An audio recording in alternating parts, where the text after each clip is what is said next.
All right, welcome back to the D&D Getting It Done series. This episode, I am joined by Mastermind once again, and also Kris.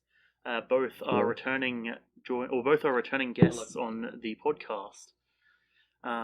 This episode, we are talking about keeping characters alive, which I can assure you is different from keeping players alive, because there's quite a few times when sometimes I've had to visually and actively differentiate the two. So I'll set the stage initially by going to Mastermind firstly and saying, you specifically are not necessarily one for attempting to go out of your way to keep characters alive, yes?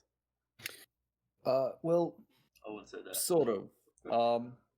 I won't, force the characters into a situation they can't get out of. For example, if they find themselves in a fight they're outmatched in, I'll always make it so they can attempt an escape or somehow get out of there. However, I won't stop them from dying. That's fair. And I won't try and prevent that. Yeah, that's a good call. I would say I'll give my at least opinion on this. Is personally, I tend to get kind of attached to characters in the story, at least my characters and my players to some degree. So naturally, I try and attempt to keep them away from situations that would be considered deadly for them. But that being said, if my players are to do something silly with their characters, then naturally, I'm going to let the character die if it so comes to that. And I'll turn to you, Kris, now, who you haven't DM'd before, but what would you say is your opinion on terms of keeping characters alive? I'd say don't be afraid to kill off a character. That's fair. So I think, you and Mastermind are in generally the same camp there, I would say, and I'm over here on the side of preferring to not, but don't get me wrong. If you guys are actively walking into somewhere that you know is a suicide mission, you're going to get killed. I love some of the characters I make, but if they were to die, fair enough. Yeah, where they die. That's fair. But Yeah, I suppose I like. Oh, go ahead. I was just going to say, but I suppose, granted, I'm also coming from a situation or a story. Like, I'm coming from at least my previous campaign where everyone was so invested and the characters were so integral to the story that it was a situation where if that character had died, then I don't know how well we would be able to bring in a new character. See, I like the storytelling weight and power of a death. Mm. It's not often that you see a main character die before the story's over, and I quite like using that where it's appropriate. Yeah, sort of, what is it, George R.R. Martin, I believe that's his name. Typical sort of stuff. That being said, naturally it is what it is. And we've got Kenny in chat saying he's not afraid to have characters killed, but it's often based around decision making. Some players are more accident prone than others. Absolutely. Not wrong. I would say, Mastermind, in at least the campaign that over the last little while, who would you say out of the boys at least, and you don't have to give names, but give a rough, who is the person who's had their character die the most, would you say? I think I know. I think I also know, I just want to verify. Is it a particular ranger, per se, or the player of said ranger? Originally, yes, in low levels, but sort of, even without, I'm doing something special with the character that he invested so much in, that happened to... So, the way the character died was It was, in fact, another character who died, and then he had beseeched his warlock patron to find a way to return him. And the warlock patron basically said, you can trade places. Yeah, okay, fair. And so using that as I feel like that was a really good story moment, and a really big decision on that character's part. So that character, little to well, they know now, but little to the player's knowledge at the time, but the character hadn't actually died. Was this after the psychic scream or a different? No, event? this is a different No, campaign. this is a Strahd campaign. Yep. Yes, the psychic scream was definitely an interesting I was just situation. thinking about the psychic scream, and I'm like, this doesn't make sense. Yeah, that's fair. Yeah, no, that one was. You know, I very much enjoyed that because that was like one of the few times in mid game that I've had to run to the bathroom, and by the time I got back, his character had died. But You're like, oh, I'll be back in a bit. yeah, Oh, cool, you're dead. yeah, and I mean, as I always say, I probably could have saved him. But that being said, I also did push him into some lava at one point. Granted, No, I was under that- a spell from a much more powerful creature, but that's neither here nor there. That being said, after Psychic Scream, you pretty much need True Resurrection or Wish to get someone back. well, more so that I could have counterspelled it, but that's neither here nor there. All the bits were there. I mean, yeah, but they were the also room, here and around. there and splattered on the walls and all that sort of good stuff. You know, it is what it is. But yeah, that being said, shall we move into the large heading? So we are talking immediately at this part of our suggestions for a player on how to keep yourself alive. And next, after that, of course, we'll move to, as a DM, how do you keep your players alive? And then, if we have enough time, we can discuss killing off characters and our suggestions for doing so. But firstly, I think the most important thing... Well, there's two main things that I think are the most important things to say, and I'll say thank you to Kenny for mentioning it, because while I kind of skirted around it, he directly said, you need to pay attention as a player. There is no substitute for paying attention to what the DM is saying. You know, there was the one time that Kris was saying before, where Mastermind had described the smell of sulfur and... Was it sulfur, charcoal, and calcium carbonate, saltpeter, I believe. Yeah. And now to a character who, at that time, my character had 20 intelligence, that immediately didn't click with me. But I believe your character at the time, Titus, said something about that. Yeah. And that, I think, at least gave me, as my character and as my player, the realization, hey, maybe we should be very careful and not use fire-based spells in this area. My character had enough perception to perceive all these things. Yes. Had decent intelligence to put them together. Yep. But I didn't know if he, as a character, would know about The invention of gunpowder. gunpowder. Yeah. Like he might, because I think at that point he had a gun. I do believe guns were present in that campaign, and later on we... guns were Like, a new invention, but they were at that still point he had a gun. around. Wait, did Titus end up with a gun? Yeah, he had a gun. Was that before or after Event- Storm Giantification? It was before, I think. Huh. Yeah. Yeah, he couldn't use it after. Fair. 'cause I it mean, was yeah. a little That's gun. what I'm thinking, yeah. So, you know, he knew of the existence of gunpowder. Yeah. So I guess he would have put it together and been like, oh, fuck. Yeah. Which I think he did. And then I he think you left said to me, and I was like, that's not good. Yeah. But that is what it is.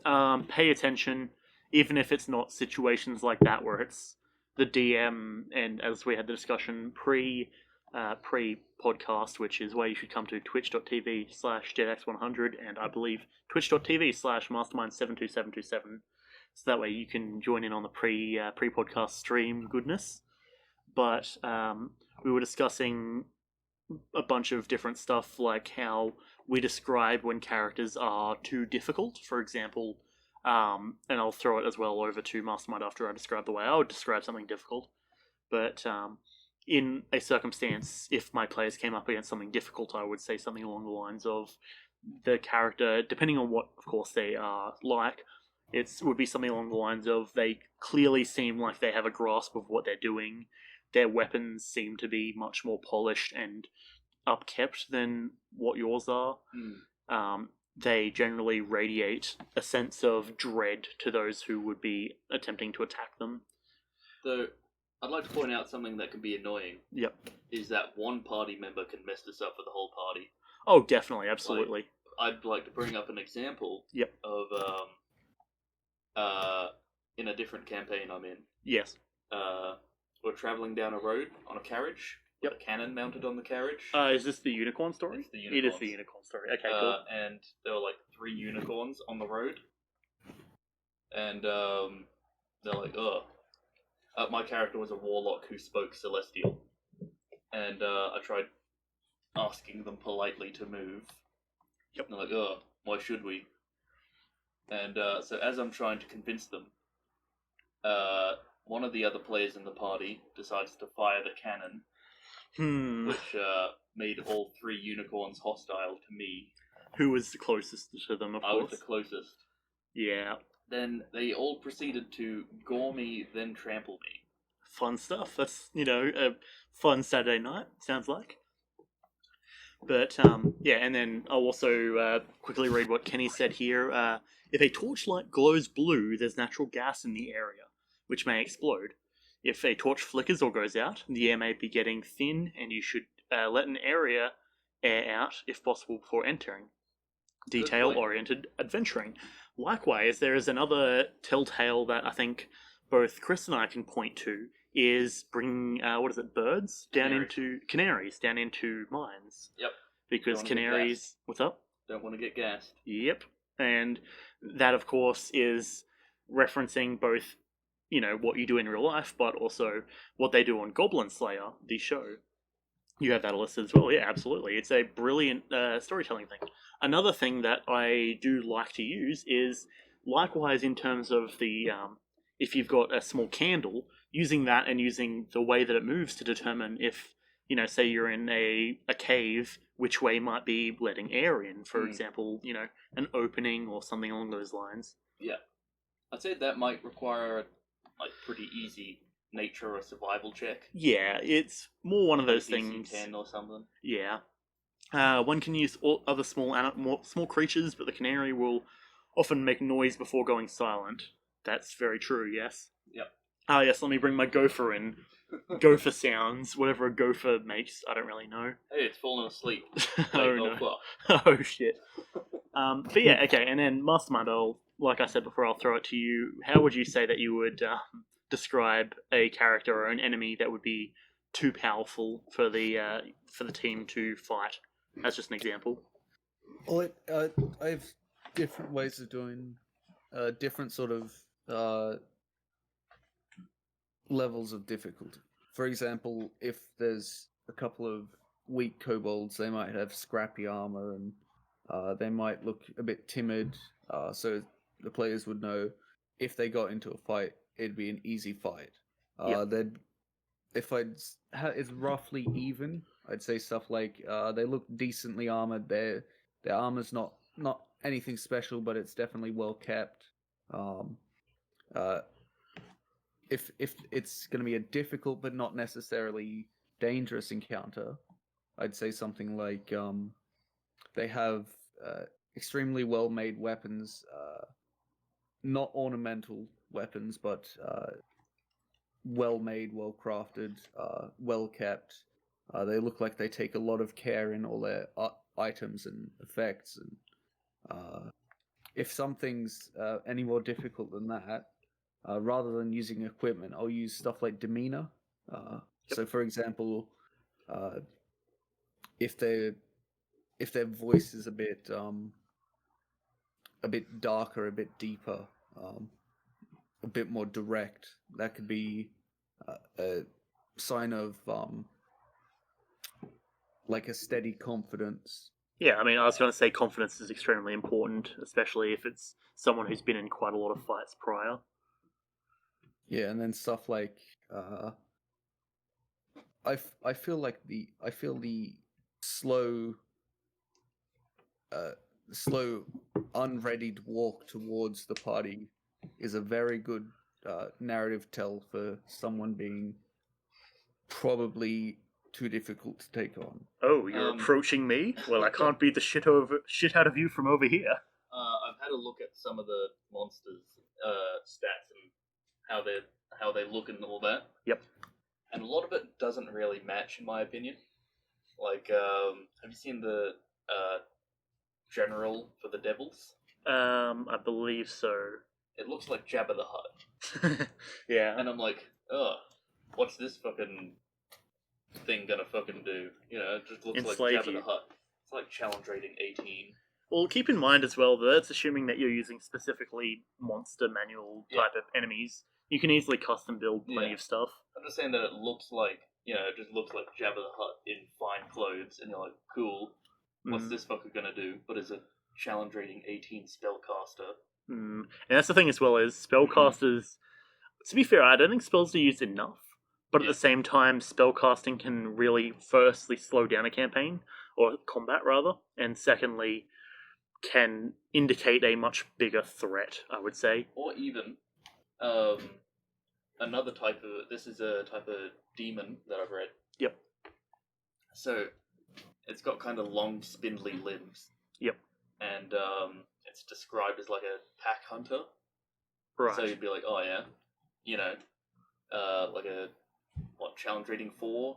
I mean, depending, well, it's less. a demon, so I would inherently think probably 8, 12, somewhere around there. Well, I was thinking like challenge rating 4 because, you know, it's a swarm. Oh, right, as demon. in, oh, okay, I It's get what you mean. described as like a swarm hunter, like a pack hunter. Oh, like there's It's supposed got, to be a lot of them. Long, thin limbs that don't look very strong. Yep. So like, oh yeah, they're like fucking challenge rating 14. That's concerning. And I'm like, why? Sort your shit out. I mean, yeah, to be fair, that's also probably just some weirdness with certain stuff like that. But we can get into challenge rating later on as well when we're talking about preparing combat as a challenge DM. rating, I saw a video, I don't remember by whom. Might have been RuneSmith or something. Yeah. I will say quickly, I do intend to do a stream or a podcast segment at some point in the future of just going through all the different YouTubers and information sources that I would suggest to a new player. Yeah. The example that he used was like some large, powerful beast, like that challenge rating, against a noble. Yep. So a noble's like challenge rating 1, challenge rating half or something. Yep. Yet a noble has lots of money and influence. You kill the noble, another noble's going to come up, try and kill you with his vast resources. Plus, of course, you know, if you have like if the noble has children, you know, think like people like, you know, having your parents killed is such PC background fodder that it makes sense for then if you give that to an enemy of the player characters, it makes sense why they're gonna like try as much as they can to beat the shit out of the party. Like just the how they're described as challenge rating fucking nothing. Yeah. And this beast, which you just kill with no consequence, is a much higher challenge rating. Yeah. It just reflects how. Well, that's because keep in mind that really challenge rating is inherently built in terms of, in the moment, if I'm going to pit character against character, who would win. However, it's like the whole thing with Batman, right? Who would win, this character or Batman? Well, it's always Batman if you give him time to prepare. Yeah, likewise for nobles. That's why I honestly don't like Batman. Yeah, which that's fair. That being said, you could argue the same thing about most superheroes, especially protagonists. Hence is why I try to, try to see how side characters work. Yeah. But yeah, that being said, we'll bounce over to what Kenny has said. You separate descriptions as one normally would, but extremely powerful creatures tend to have tells, as in literal weaknesses that provide additional means by which to be detected. Some examples are things such as character's heartbeat going way up, everyone has prickling on their skin that causes pain, the area starts to vibrate, temperature of the area goes way up / down, or the light begins to dim, falling into darkness, whispers of the damned, the air filling up with the scent of blood, threat is felt in every shadow, creatures may sing particularly wicked and nasty things, and trapped spirit souls may try to warn you away, etc., etc. Yeah, that's very true as well. Very necromantic. Well, yeah, and so that's sort of shown to some degree almost in layers, I would say. Yeah. There's a lot of layer effects for stuff like the Behold. If I recall, Beholders have layer effects. Yeah, they do. Because, vampires. Vampires, yeah. Didn't we actually... Hey, Watson, remind me... we did come across a lair in that campaign where all of the like trees and grass had died. What was So- that lair? Was that a That was vampire? a vampire lair, yeah. Okay. So, Yeah. just pointing out that I think you took the lair effect of plants looking a bit weird and evil. I think you took that a bit too very like Extreme. not extreme. Oh, but you mean? Oh, I know broader. what you're about to say. Where it's absolute. Yeah. Where you would have a spot where it's green grass, and then all of a sudden it's dead. Yep. Yeah. Okay. To be fair, I do So that was a believe bit odd. that Mastermind did use a gradient of it dying, but I don't particularly recall. Like, Yeah, it was over a short period of time. yeah. Because I know we've had the discussion of how, of course, as you get closer to a source of corruption, naturally the intensity is going to rise. It's like how sound travels and light, how Yeah. it's 1 over the distance squared. I'd probably just change it so it's just looks better. Yeah. fuck the rules. Stark contrast can make things more easy to explain in game, as one does not need a visual like a video game. That's very true. Or does not have a visual. That's very true, definitely. So, quick note. Yep. That's that thing I was just Oh, okay. explaining Hey, earlier. what's the name of that? A Nabasu. A Nabasu. Right. Like Okay. NABASSU. Right. And I was wrong. It's not challenge rating 14. It's challenge rating 18. Ah, Wait, that's concerning. no 15. That's its armor class 18. Now. Oh, okay, fair. Yeah, Challenge rating 15. that's still quite concerning, all things considered. Like, I don't know. I don't like how it's built. Its Yeah. lowest stat is 14. I mean, they're meant to be enemies for a high level group, I'd imagine. 21 strength, 22 strength, 21 con. Yeah, and actually, that brings me into the point of, as you play the game, the longer you play, as does with experience get exponential or relatively exponential. So too does the power of a character, I would say. And as the character's power grows, they obtain, magical items and such. But hang on, I just pulled out my headphones. That being said, that is no substitute, however, for knowing what your character can actually do in terms of its class and its abilities. There's been quite a few times when I've dealt with certain players, and there's one actually quite recently where a rogue ran and jumped directly into a combat situation where they then very promptly ended up prone and on 1 HP, which was just from pure chance. That'll do it. Yeah. Know what your class is very capable of, know what they generally do, and I would say try and stick roughly to that. That being said, I'm not saying you need to be the timid wizard who stays at the back of the party, but even just looking at it in terms of HP and max HP, there is still a level of like heartiness that comes with certain characters. So, for example, I mean, as I just said, a rogue, a wizard, one of those styles of characters, maybe don't be running directly into combat, but okay, hang on. That's the okay. So I'm being shown the That's the Jabba the Hutt looking thing. yeah, I can see that definitely. So, an Amnesu. Yep. Challenge rating 18. Yep. So it just looks like Jabba the Hutt. That's but fair. It's fucking a spellcaster. Yeah. Yeah, frankly, it is one of those sort of situations where, I would try and generally advocate rather, for, paladins, for barbarians, for the more hearty type characters to be the ones running into combat and going, hey, enemies come attack me, like slamming the shield, trying to attract attention. There's a reason in games that, you have your tanks, that you have your DPS, you have your casters, your utility, your healers, this, that, etc. And what's up? I was going to say, I think it can work when you're outside of the typecast. For example, in the campaign that we've had a session of, the druid I play is right in the front lines, almost not starting or antagonizing the enemy, but being out the front, sort of trying to aggro everything, and that's based off of a character trait or backstory reason. Fair.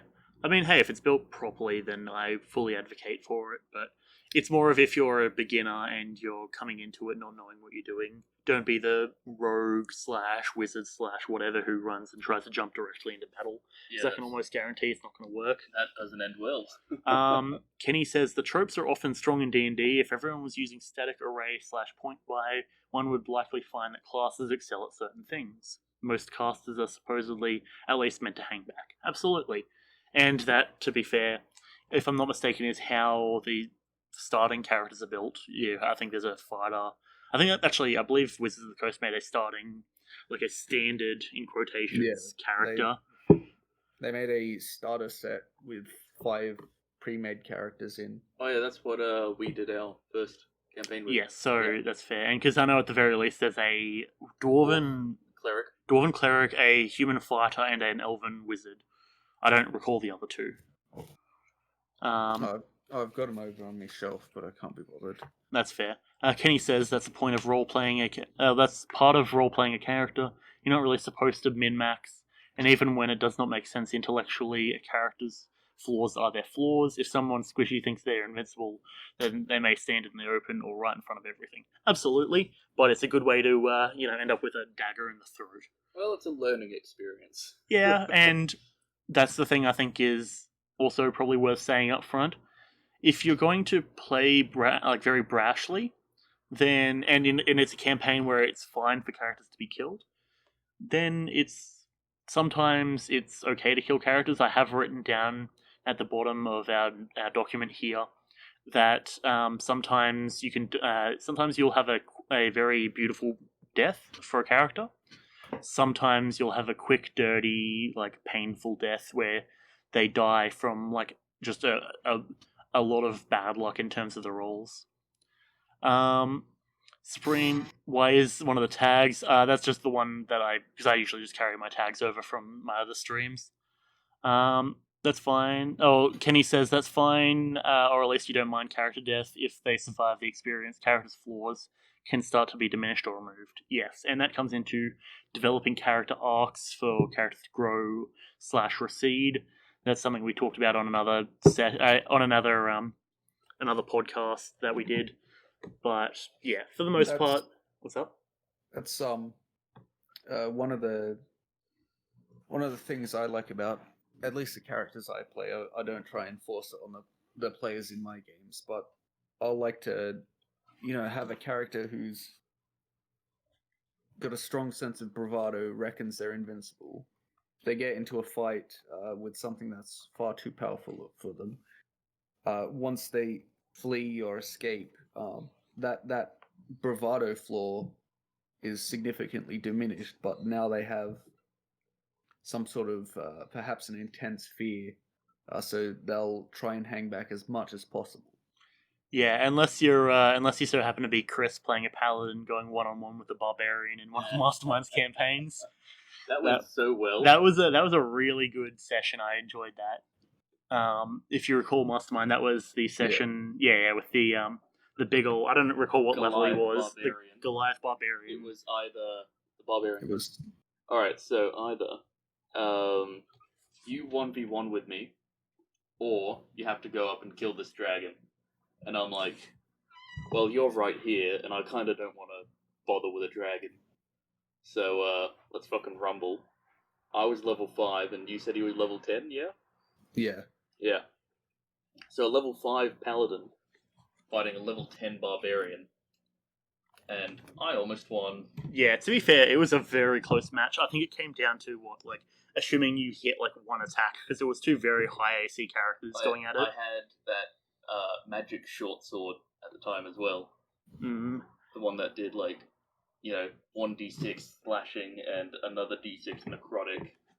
Yeah, it was a very close match actually. I very much enjoyed it, even on the sidelines.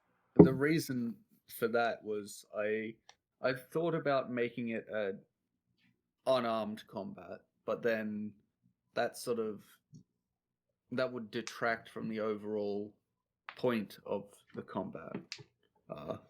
I sort of decided I wanted it to be more. You can show your skills rather than you can show your attempt at his skills. Yeah. Yeah, that's fair. That being said, I mean, that even kind of goes into the whole idea of class capabilities. That paladin was using his sword, as of course, a Yeah. barbarian using whatever he was using. He had a poisoned great axe. Yeah, which all things considered was quite powerful. I imagine, if I Yeah. recall correctly, regardless. But it was more of a rock versus a hard place sort of situation where you both had insane AC, and it came down to who could land the attacks when. Well, he had insane health and damage. Yep. And I had insane AC, decent health, and good damage. Yeah. Supreme Lord Ender says a paladin in, I presume, his party once sacrificed himself to resurrect another party member who got a hole shot through him by a manticore. Blah blah yada yada yada. His pocket dimension is destroyed, and all of the souls being eternally tormented inside were released. It was pretty epic. It was a pretty epic death, you would say, but even though he was resurrected by his god afterwards, very cinematic. That's fair, and that comes into what we're like one of our things that we were discussing, or we were going to discuss later on, of the ways to make a death cinematic and beautiful and meaningful. But yeah, so we'll get to that in a little bit. But yeah, fair point. Paladin's backstory is very elaborate. That's understandable. That being said, he used to eat babies, as you do. I Very mean, hey, elaborate. whatever works. But yeah, and so as part of knowing what your characters can do, I think there's something equally to be said about knowing what to do when your character's abilities run out. A lot of abilities are, of course, once per well, not necessarily once per combat, but once per long rest, short rest, etc. So having a good idea for what your character can do when you've used all of your abilities and you're down to just the weapons that you have in hand. So naturally, of course, knowing whether to just do unarmed fighting, whether to use the environment around you, knowing all that sort of stuff can be useful. All that sort of stuff. Yep. I just saw Kenny say about the paladin could have gotten away from the barbarian, saying he would fight the dragon, but not specifying when. Whilst that may work in another situation, I think the specifics for that situation was that they were newcomers in the town, and the town was already under threat from the surrounding areas because it was high in the mountains, and so it's sort of if you're going to stay here and eat from our food stores, you have to prove you can handle yourself. And we needed them to sign a... Yes, that's the other thing. We also needed the signature from that exact person, and doing him dirty per se would not have gone over well. Yeah, we needed him to sign a pact. And it was our alliance. signature of alliance or allyship for because we were essentially having our rebel city grow and expand essentially. Supreme says so often the DM decided to fuck it and gave him a special ability that he receives 5 HP instantly whenever he consumes a living child. That sounds like it would be a recipe for a bad situation. You know, oh man, all of our children in the town have gone missing, and there's a very hearty barbarian. Or a paladin. Oh, paladin, sorry, my bad. Yeah. Wonder what's going on there. But fair, I mean, hey, if it works, it works. But, yeah, and then so in terms of abilities running out, that's also a convenient thing, at least, of being something like, or just even just having a weapon generally. Often I find just having a quarterstaff as a caster or a basic sword as like a fighter often is one of those sort of things where just it makes it so it's very standard for what you can do, even if you don't have that extra flavor on top. That being said, another thing that is important, but depending on how exactly you want to do it, is being unpredictable. There's a lot of situations where if you're trying to do a very, your characters come up and they get known by everyone, having a certain level of unpredictability means that your characters can't just be cornered and killed immediately. This is not something that we necessarily do, but just having some degree of that unpredictability can be useful. so that way characters can't just be like, oh, we know you've been going around killing all the other bandit camps using this specific attack, so I've made sure to get an item that actually makes me immune to that attack or that style of attack. And because I imagine if you haven't prepared for a situation like that and you don't have a backup, which also comes into having an ace up the sleeve, it can really screw your character over. Yeah, Kenny says while he's had evil campaigns, they were extremely few and far between. Cannibalism is generally frowned upon in most gentle company. I can agree with that, yes. Yeah. Supreme says that while he has not actually played with that party in a while, apparently they befriended Cthulhu and then convoluted extension. Wait, hang on. I think I'm reading that right. And then by convoluted extension became allied with the entirety of the Xanathar Guild. That sounds like, to be fair, I imagine that's they're at the point where the DM's sort of just like, oh yeah, whatever works, I'll sort of allow thing. it. Yeah, I'll just say it's. I'll allow it, basically. Yeah. But yeah, do Kris or Mastermind, do you have anything to say in terms of having an ace up the sleeve as a player?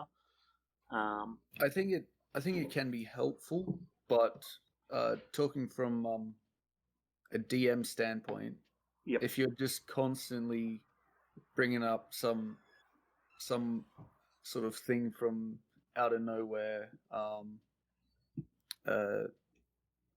just this new thing that you've just decided you're gonna do, it can be a bit annoying. I'm not saying don't use your surroundings, use what you have or whatever, but I find in personal experience people who say, oh, can I do this? You say, well, there's this way you can try this, and then they do it, and then perhaps it works, and they say, well, then I want to do this, and they keep trying to ramp it up, and then when you eventually say no, it doesn't work, they get a bit annoyed. Yeah, it's the give an inch, take a mile mindset, where, I mean, depending on the sort of person you're dealing with, I feel you've got a very specific person in mind when you say that, and I think, I don't know about Kris, not generally, but okay, fair. But yeah, I do get what you're saying. Yeah, ultimately, that's sort of one of those things where being able to say no to your players is also important, and having a good group of people that you can play with, I think, is extremely important. Luckily, I've never had to deal with a situation like that where, where there's been a situation where, say Astro in my campaign had to, or tries to use an ability, and inherently then he's like, oh, well, I want to do this similar thing. Usually at that point I just go, okay, well, especially if it's power related, you've been able to do it. I trust that you're not going to abuse it, so I'm going to allow it. But yeah, and then Kris, do you have anything to say in terms of having an ace up the sleeve and being unpredictable? I like the idea of like having just an item that you just keep on you just in case. Like a cyanide pill to some degree, almost. Yeah. Like, shit's going down. Okay, let's activate it. For my warlock, I bought an item that's a decoy. Yep. It's a still image of my character, which Fair. I can just. Hey, it's like in Ratchet and Clank, those little like blow up dolls for your character you can get. Basically that, but I've never used it. Fair. It cost me like 10 gold. I've never used it, and I'm like, it'll come in useful one day. Yeah, it's always good to have it. And to be fair, ironically, while I'm saying this, a certain can of spaghetti. Oh, the can of spaghetti. Yeah, so that was a running joke in my campaign, that Kris found a very old, specifically 200-year-old can of spaghetti, and he saved it to get a Popeye power up at the final fight of the campaign, where he chugged it. And oh, by the way, your character most definitely had the runs afterwards. Yes. But in that specific price of power. yeah, that was the like lead up, because that was like right at the start of the campaign you got it, sort of thing. Yeah. And then it was like, oh, that's right, the can. Boy. And so you got like, I think +5 on your already +19 to hit. Yeah. You legitimately could, or plus also like a ton of damage. I cannot miss. Yeah, pretty much. It's like that. Whenever I think of that, I just think of that one Popeye clip where he's fighting what's his face on that island. What, the guy that chops down the tree on him? Yeah, I think so. I do believe you sent it into the group chat. Yeah, I've sent it multiple times, probably. It's a good clip, yeah. Yeah. But yeah, and then the other thing actually that you reminded me of is whilst we are describing this in terms of dealing with enemies, there was a bit of character on character drama that our characters had for a little while. And let's just say that my character had his ace up the sleeve by, going to the castle that we all lived in and lining the entire place with magical explosives. I remember. That was a fun time because I was fully under the impression that at some point that player would cause some shit, and probably release another devil or something along those lines.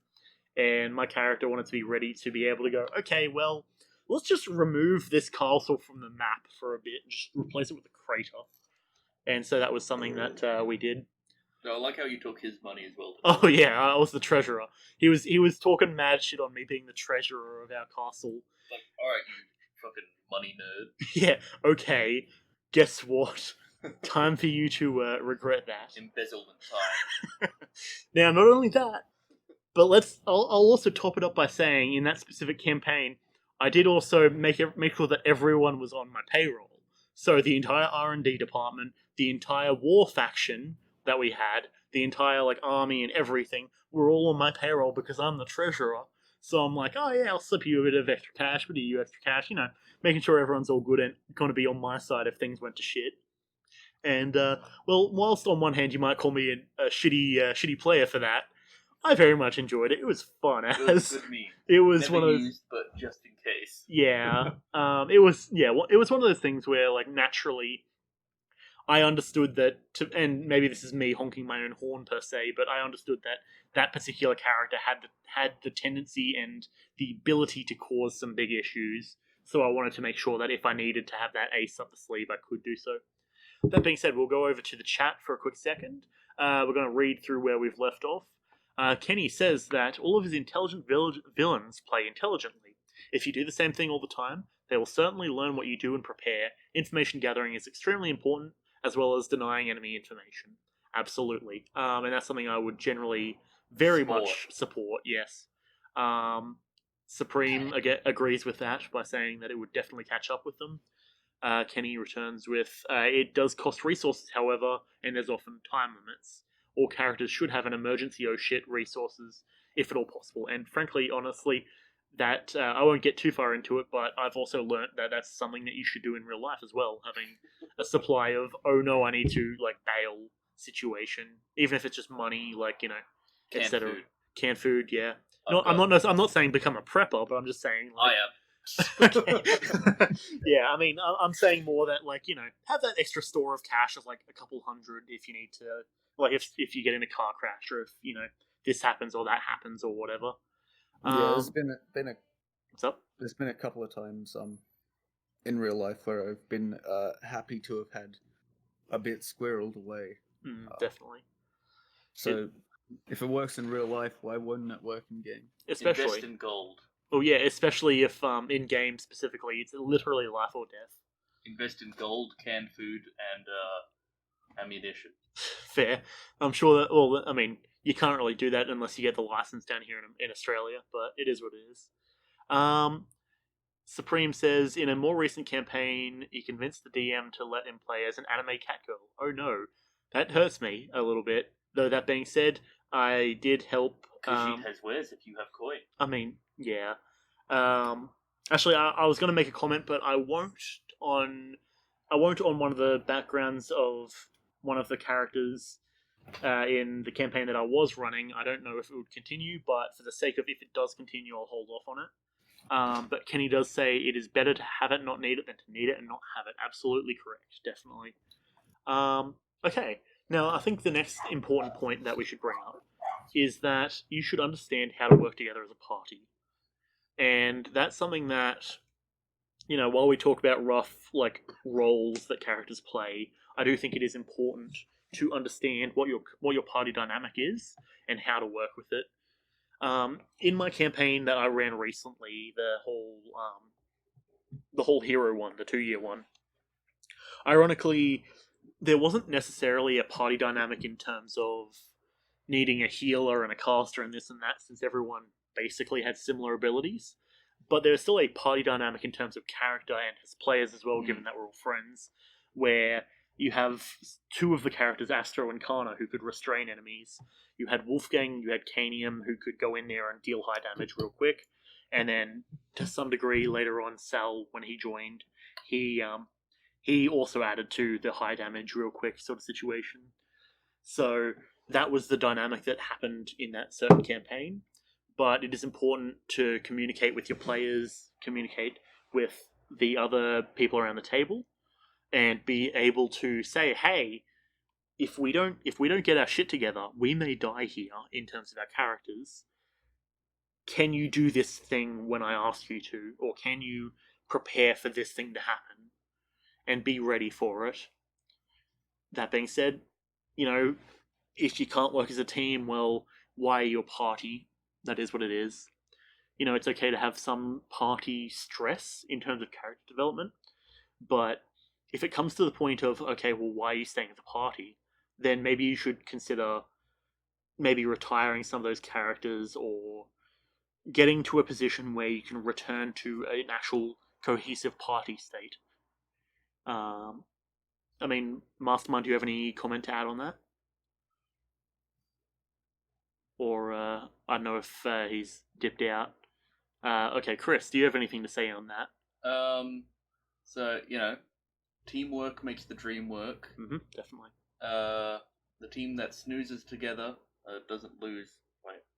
Smooth. The crew that snooze together don't lose together. I see you've got another reference just so you could quote that properly, yes. Yep. Understandable. You ride together, you close your eyes together. Yeah, you know it. I make sure I tuck my homies in at bedtime every night. I'm not missing a single night of tucking my homies in. Yeah. So, very important. Yes. And I think that's the sound of Mastermind returning. Just have to get the door. That's all good. You missed my quote. Chris was just quoting some stuff. But yeah, do you have any comments to make in terms of the point of working together as a party? Do that. Okay, I agree with that. Yep, cool, definitely. Good advice. Thank all you. right, moving on. Now here's a thing that is more campaign specific, but I think it's something that Kenny will appreciate, and it's something that I want to integrate more into campaigns I run. Having a situation where you can actually go out of your way to learn about what you're going up against, and then going out of your way to research that, to find out weaknesses, to find out, what exactly it is that you're dealing with, right?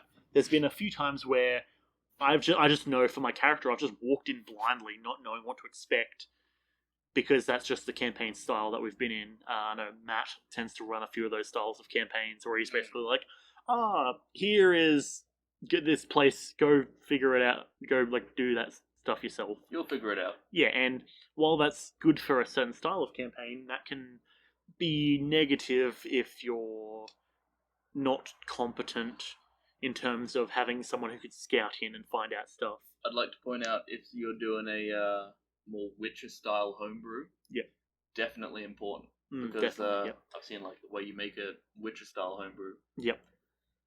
Cut enemies' health in half. Yes. But give them tons of resistance. Yeah, and so you need to make sure you go out of your way to research. Yeah. And that's something that I frankly feel it would be something I enjoy. But it also gives a lot of room so that way a certain player or a character doesn't metagame, and instead it makes sense for their character to know about, oh man, we're coming up against skeletons, let's make sure we use damage type X or damage type Y, etc. All that sort of stuff. Yep. In that regard, I'll have it sort of, whilst you can go and get information on the typical undead or the typical dragon or whatever. Yep. I won't have it so someone, you go looking and someone says, "Oh, dragons are this type of dragon is resistant to this."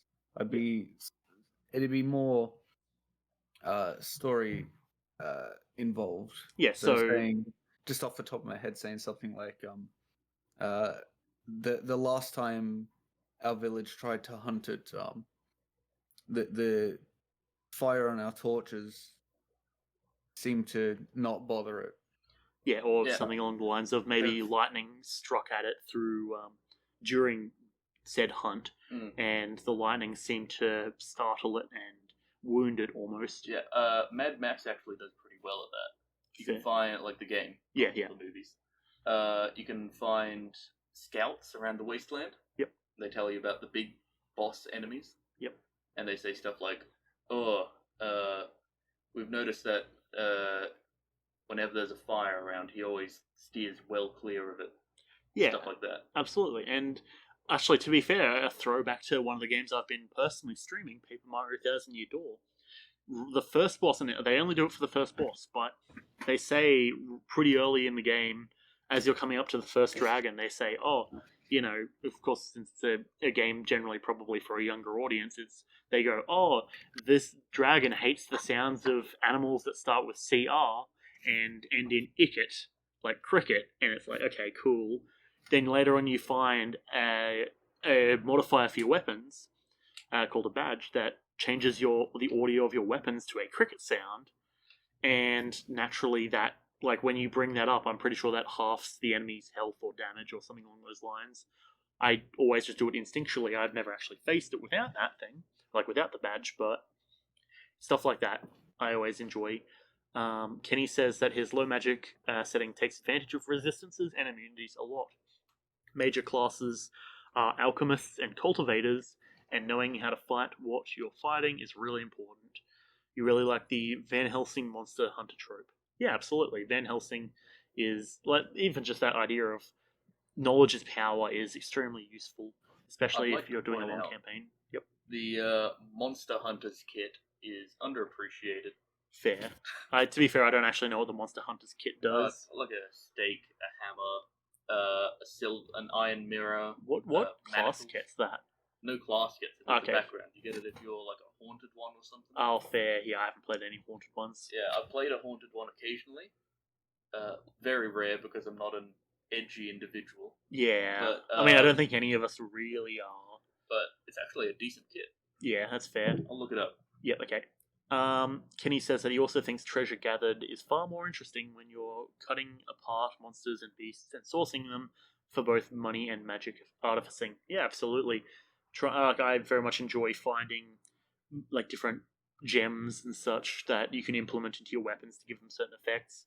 I always go out of my way to try and implement something along those lines. Yes, Mastermind, do you have any points that you want to throw in? What was the question, sorry?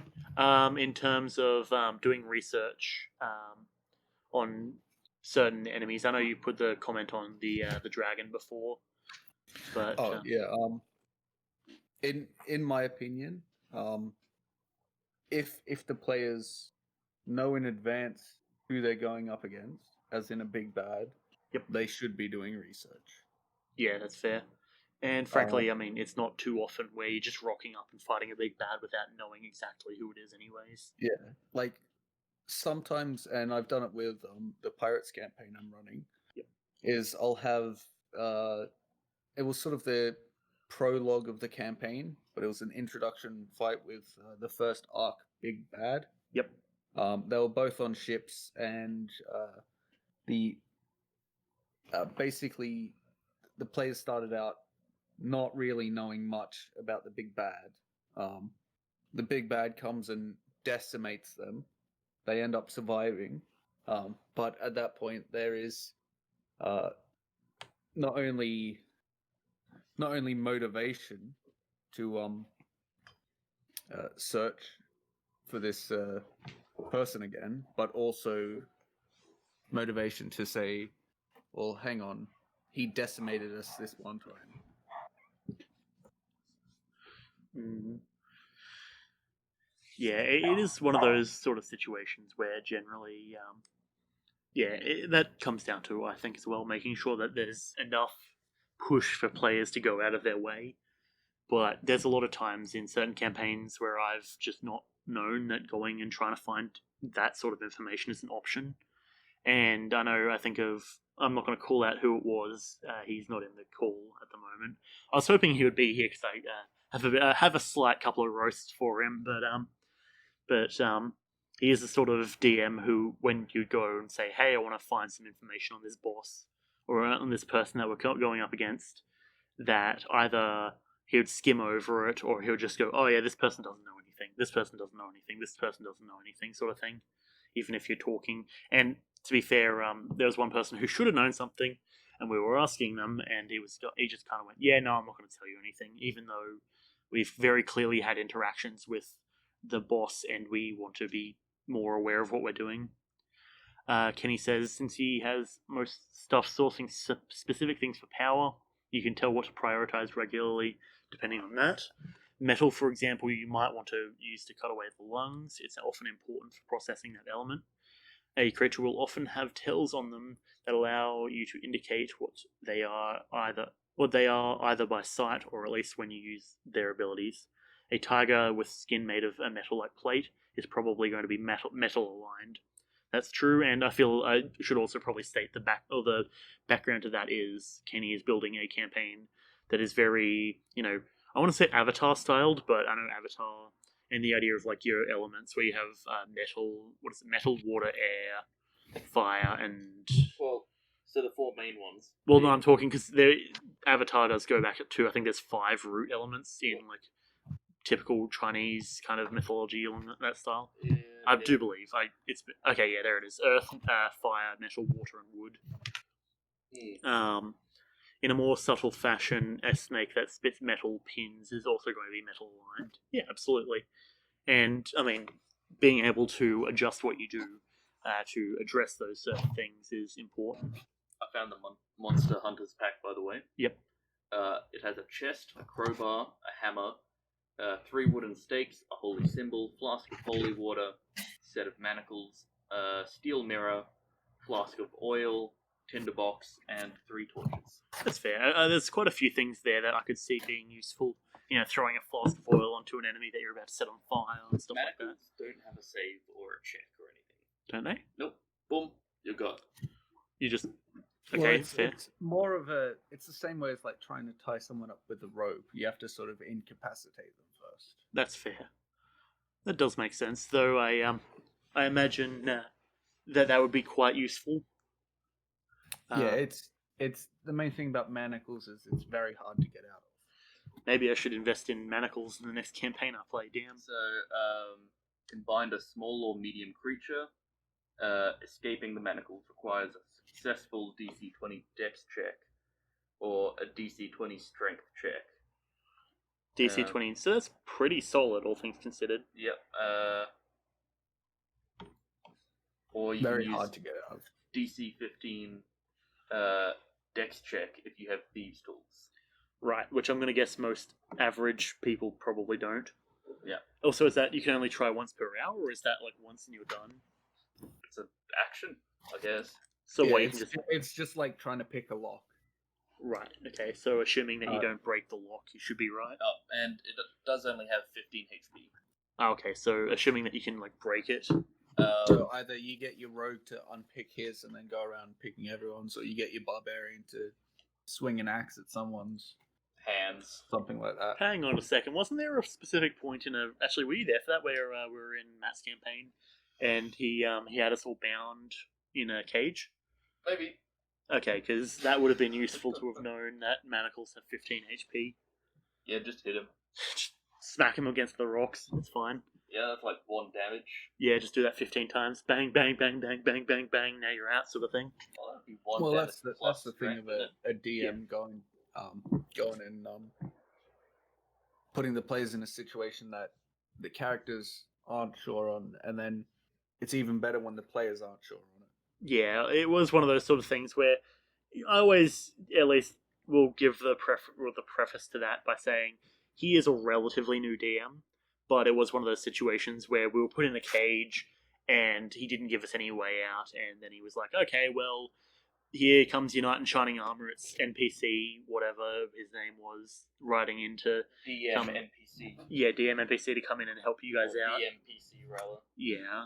It was a bit of a bummer, but it was one of those things of like, okay, I'll complain about it very lightly, but next I did time. What's Oh, up? go ahead. I was just going to say next time he knows, or hopefully he realizes, to give us a viable out, because being stuck in a cage for 4 hours in game isn't exactly fun. I did a same thing in this Strahd campaign, where the party had annoyed a large mercenary slaver group. Yep. So they were captured and imprisoned, and they were set to be gladiators. Yep. And they were given a fortnight in game Mm. before they had to fight their first battle. Yep. And they just didn't do anything to try and get out. Yeah, the thing is, like, we actively went out of our ways to try and get out, except it was one of those things where the difference is, I imagine you have more of an open world, where in that campaign, Matt was trying to do what I was doing in my campaign, the hero one, where it was, okay, we're like, hey players, how's it going? I've prepared a bit of a story for you. You know, like the way that The Simpsons runs, where it's I as the DM will tell you what is happening today. You're going to go do that. You're going to do whatever's necessary with that, and then we'll start from the top next week, sort of thing. Whereas that one, I don't know, it was just sort of something that irked me. But yeah, and at least trying as a player to go out of your way to break out is important, I think. Oh, as well. sorry, there was one attempt very early on. I think the first or second day they were in there. Yep. Because they were all in the same cell. Yep.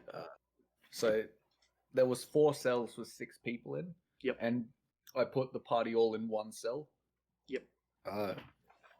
So with someone else as well. Which naturally is a godsend if you're a party, being able to be in a singular room with all of the group. You can talk, you can discuss plans, you can figure out what you can do and what you can't do, all that sort of stuff. And so I think it was one of the party members distracted one of the guards. Yep. Whilst the other one was through the bars going to try and kill the other guard. And they were basically trying to do a double takedown because one of them had the keys to the bars. Right. So it was just a bit of bad timing on based on a roll for a bad roll because the guard without the key had stepped up ahead, got to the bars, and just before the guy with the keys stepped close enough to be reached, one of the party members sort of, I think it was a sleight of hand, or no, it was a deception check from the guy who was talking to the closer guard, who then got alerted and then it all went to shit. Yeah. Yeah, that's basically a bit of the prison guard syndrome, and then they didn't try it again. Yeah, I mean, once it's kind of beaten out of you to not try and fuck with the guards, you the way I would kind of look at that is either is there another way out, or what are we doing, sort of thing. But yeah, that's also there was. I mean, there were several ways out, and if they came up with something that was pretty smart, I would have allowed it. Mm. But yeah, it was sort of they didn't try after that. When they got into the actual gladiator arena, yep, they managed to escape through a like a broken bit of cracked stone in the center of the arena that led down to a small tunnel. Fair. I do recall a couple of the players talking about how, because if I'm not mistaken, the whole thing that you were doing was essentially trying to keep them awake, so they had a couple of exhaustion points, and then the cleric's just like, minor restoration. Bada bing, everyone's all good. Yeah. I mean, I was a bit, the way a DM always is when they're outsmarted a bit. Oh, of course, you get a bit peeved, but you got me, but I can't be too mad. Yeah, it's like, oh man, those loose rocks in the ceiling above you. If you cause too much trouble, they might start falling. Get a bit spiteful to some degree. But yeah, that's fair.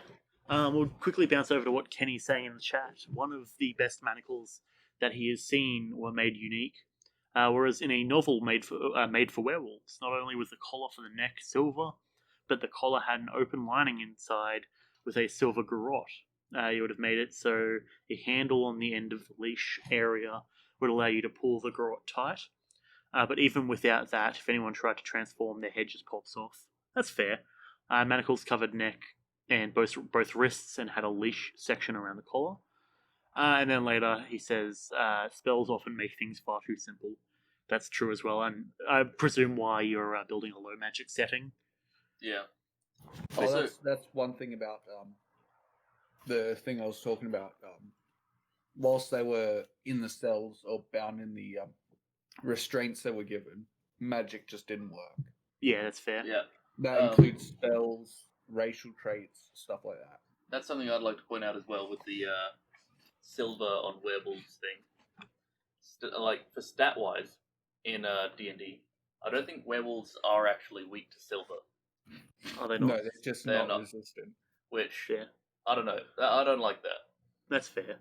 I think the reason why they're not weak to it is because it already takes a silvered or magical weapon to do normal damage to them. Yeah. So if one party member's doing 4 times the damage that everyone else is doing, it's a bit unfair.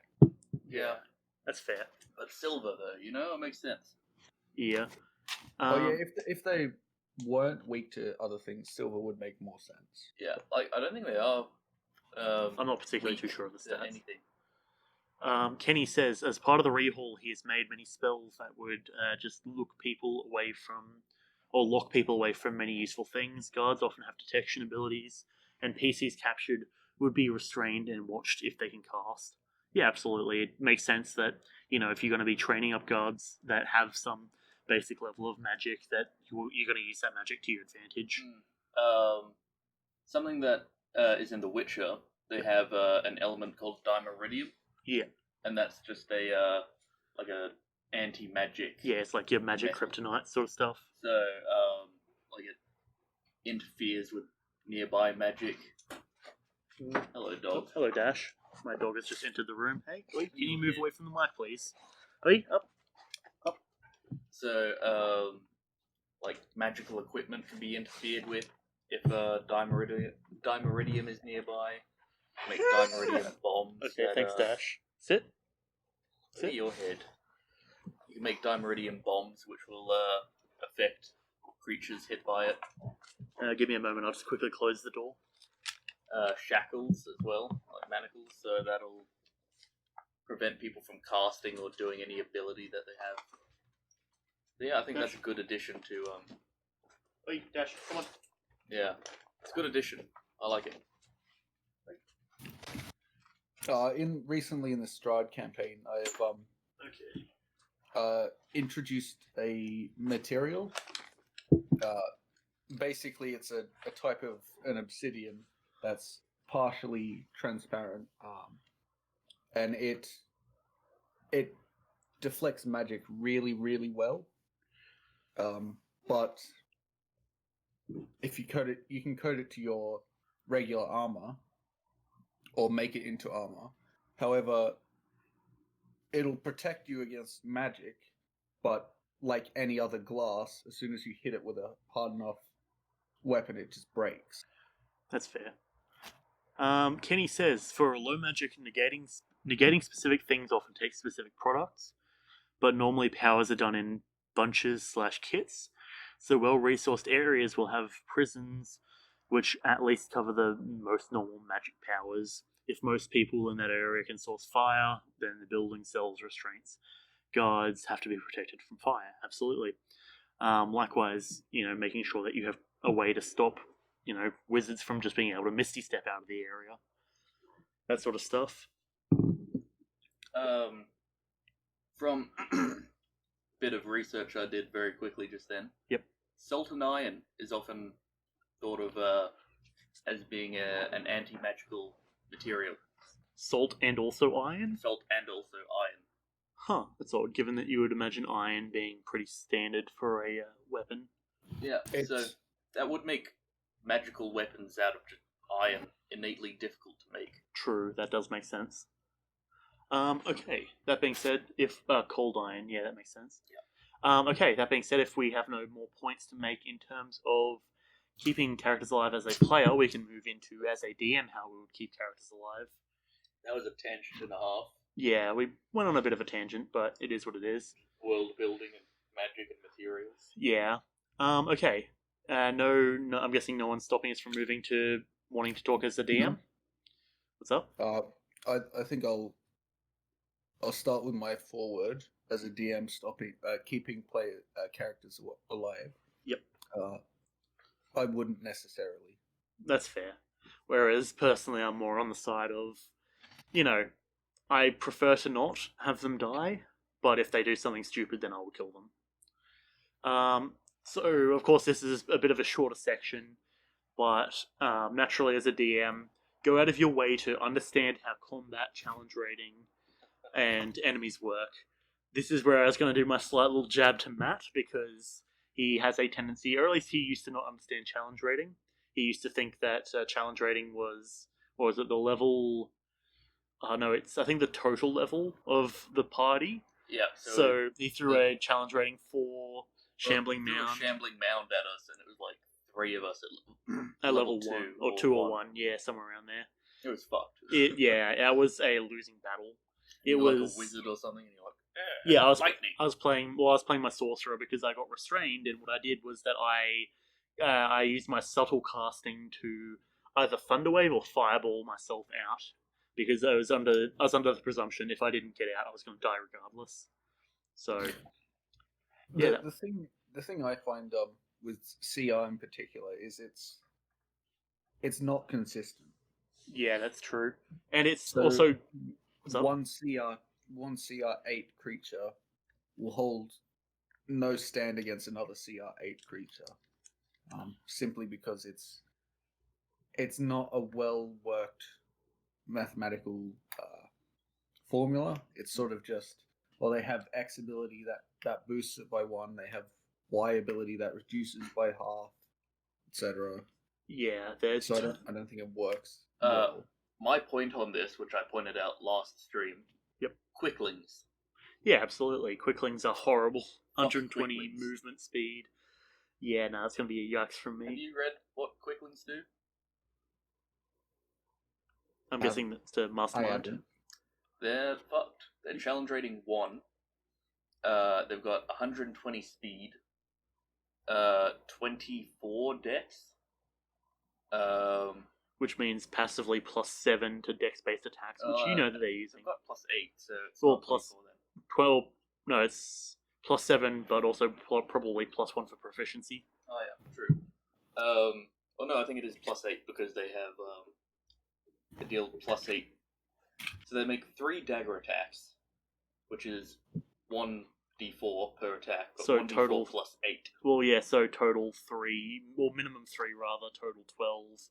You're talking average 9 damage per turn, which is standard for a singular character's health, give or take, assuming that they have kind of flat or relatively low constitution. So they have 16 armor, 16 AC, and you have disadvantage to hit them. Yeah, so naturally they are horrible. My general rule of thumb, though, is, and I think the general rule of thumb for most DMs is, if you want it to be a standard character like combat, roughly keep it around within 1 challenge rating. So challenge rating is, I'll quickly define it. Yep. Challenge rating is the level at which a party of 4 players should be to take it down, at moderate difficulty. That's a standard encounter. So Yes. a bit of damage, but nothing life-threatening. I'd say, don't read so much about challenge rating. Yeah. But just look at its abilities. Yeah, definitely. Read through what it can do. Don't just go, oh, this is the right challenge rating. Chuck that in there. Yeah, Actually read. And that's also why, as part of this heading, I also have choosing appropriate enemies. Yeah. I've seen many a video on the dangers of shadows and intellect devourers and all of those sort of enemies where essentially they, and this goes on to another further point, have certain abilities that can insta-kill, insta-kill into quotations, without needing to do damage. A shadow's ability, when they do damage, they reduce a character's strength. By D4. by a d4. Now imagine that you're a wizard that has a d8 or a singular 8 health, and you get hit by 2d4s of strength reduction, and imagine how unlucky you are to roll 2 4s on those d4s and be insta-killed. My warlock has about 60-something health. Yeah. He has 7 strength. Yeah. He could be killed in 2 hits from a shadow. Yeah, assuming that they roll good. That's one of the things with I mean, Curse of Strahd is a very difficult campaign anyway, or it can be. But if you're playing the Death House start, you have level 2 characters against, I think it was, there's a small room with like 5 shadows. Yep. Which is just, that is way too difficult for level 2 or even level 3 characters if they're that level at that time. Yeah. Yeah. On Not to the bright mention side, paladins can fuck them up. Yeah, but not to mention though that if I'm not mistaken, they are relatively intelligent creatures and would know to attack the weakest thing first. Which you don't want to be dealing with if you're the wizard. Like, that just makes my my casting, or my liking of castingness die inside a little. But that is what it Got a is. feeling they're not that intelligent, but I'll look it up. Yeah. While Chris is on the research, I'll quickly move the point over to intellect devourers. I don't recall the specifics of it, but same deal. They can absorb intelligence from characters, and I believe if they absorb all of the intelligence from a character and then kill them, they then essentially teleport into the character's brain and start controlling the character. Which, imagine, you're playing with your paladin who's built to not have the highest intelligence. There's all of a sudden an intellect devourer that is now taking control of your paladin, and oh boy, oh shit, you're a wizard trying to take on your team's paladin. Sounds not too particularly fun. So there's been new footage of Baldur's Gate 3. Yep. Where there's an interaction with an intellect devourer. Yep. And kind of gives it a bit more depth than you'd normally think of Fair. an intellect devourer having. That makes sense. This is neat. Yeah. Kenny does say that there is many effects in old D&D that can potentially kill by simply CCing the target. What's up? Continue. Okay, yeah. A low roll on a save may leave you paralyzed, helpless, and eaten. Absolutely, and in the original AD&D and first and second edition, there were effects that if you got hit by it, you'd lose a level or 2. Which, screw that. Ghosts. Like, as someone, because especially when it gets to higher levels, when, levels start taking quite a while to be able to progress, I don't want to lose a month's worth of D&D sessions to get up a level just because some enemy just is like, ha ha ha, you lose a level. So I just remembered something. Yep. The monster called the Bodak. The Bodak Horseman. They've got an ability called Death Gaze. Ah, that's concerning. So a creature that can see the Bodak's eyes starts its turn within 30 feet. The Bodak can force it to make a DC 13 con save. If the Bodak isn't incapacitated and can see the creature. Yep. If the saving throw fails by more than 5, the creature is reduced to 0 health. That's concerning. Yeah. That's like the Medusa. If you fail a save, you begin to turn to stone. However, if you fail to save by more than 5, you instantly turn to stone. Oh boy, love me some bad rolls that instantly kill my characters. Unless the creature is immune to being frightened, then it is just immune. So, assuming you want to cast Heroism. Or you can just be a Devotion Paladin. Yeah, but some of us are not playing Devotion Paladins. Well, that's the point of having a Devotion Paladin. It's an aura. True. What is this? JoJo's?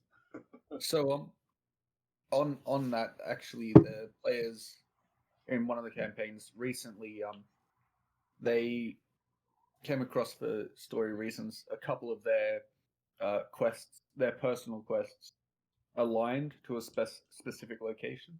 Yep. And in that location, there was stuff like broken bits of weirdly shaped and carved stone, and some plants that were made of stone and some small stone animal statues, because there was a Medusa there. And it was a lake, so the Medusa was staying clear.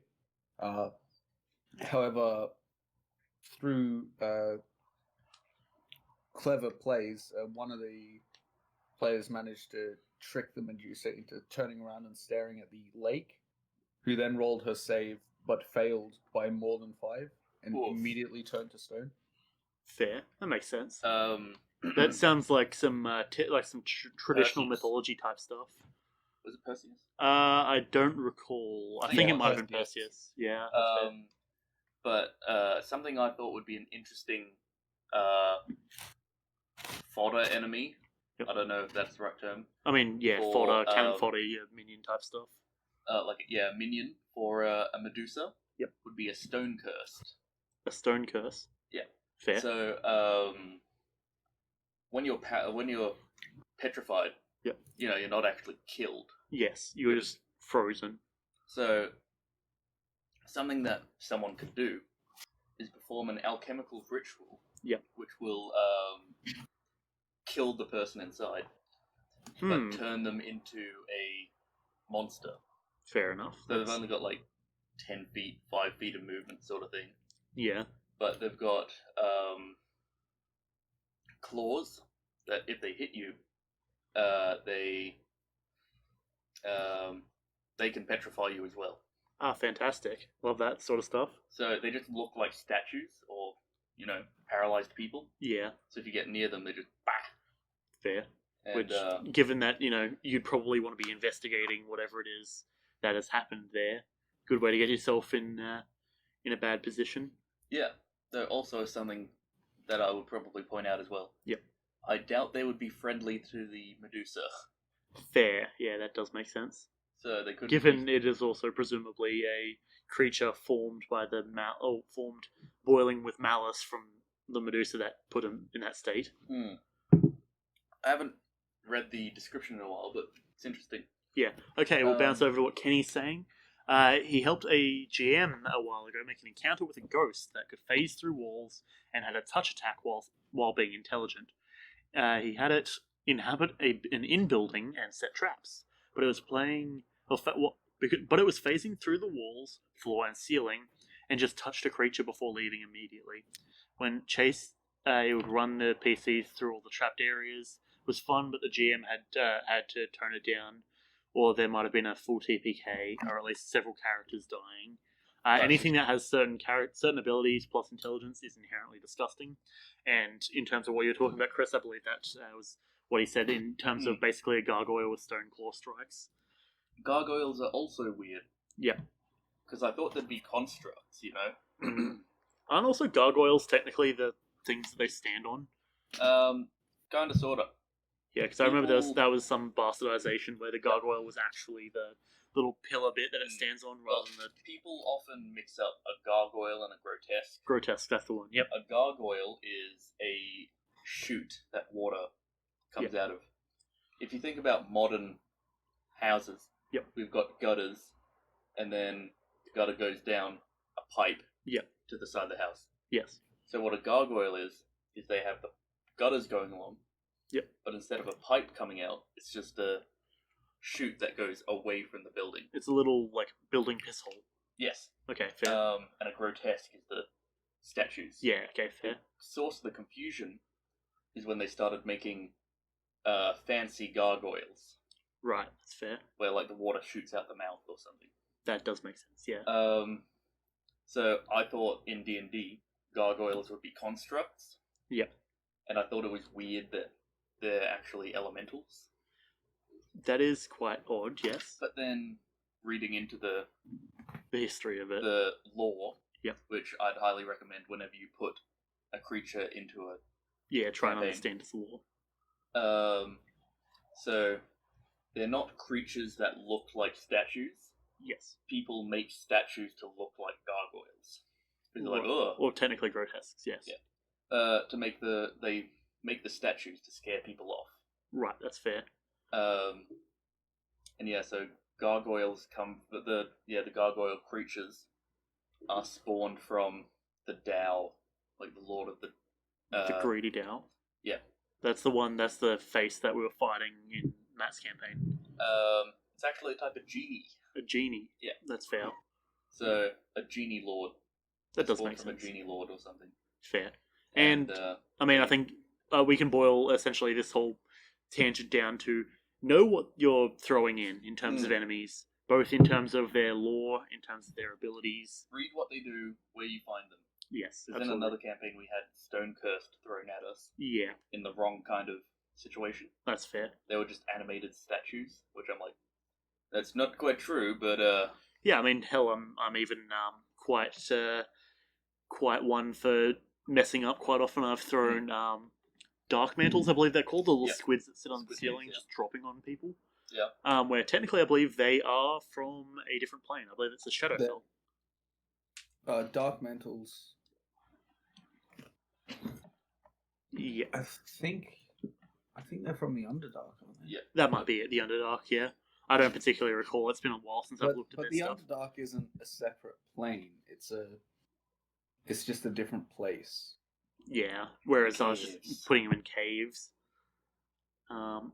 Okay, and we'll quickly throw it to Kenny, who's saying that in his low magic setting, a gargoyle is locally likely to be a construct, or at least you can make a gargoyle-like construct. They could be outsiders or other creatures, though, that just have earth affinity, hence stone skin. Understandable, So yes. if they're a naturally occurring creature that, that's just an elemental, Yes. so that would be more like a gargoyle. Yep. If they're a construct, I'd say there'd be a more homebrewy gargoyle-like golem, Yeah, that's fair. like a stone golem. I think a stone golem is much more powerful than a gargoyle. Yeah, that's fair. Yes, very much. Golems are fucked. I love it. Yeah. That's not good to hear. Oh yeah, they're horrible. They're horrible to deal with as a player, but as a DM, Like um, an iron golem in a volcano would be unfucking killable. yeah. Let's just think that it's somewhat expensive. You got to spend like what 36 iron plus a pumpkin to get one. Like iron golems regenerate health from fire damage. Oh. All the fire damage they take comes back as health. And they breathe, I think, poison or paralyzing breath. That's concerning. And they've got high, like, AC 20, fuck tons of health. Yeah. They hit hard. That sounds like one of those things where you're just magic missiling, just trying to make it do saves. Like, yes. pretty much. But yeah, would not want to be coming across one of them. Kenny does say he gives them up/downsides. Extremely weak golem, or having extremely weak golems to extremely powerful. Absolutely. And that's the other thing that I would say as a DM.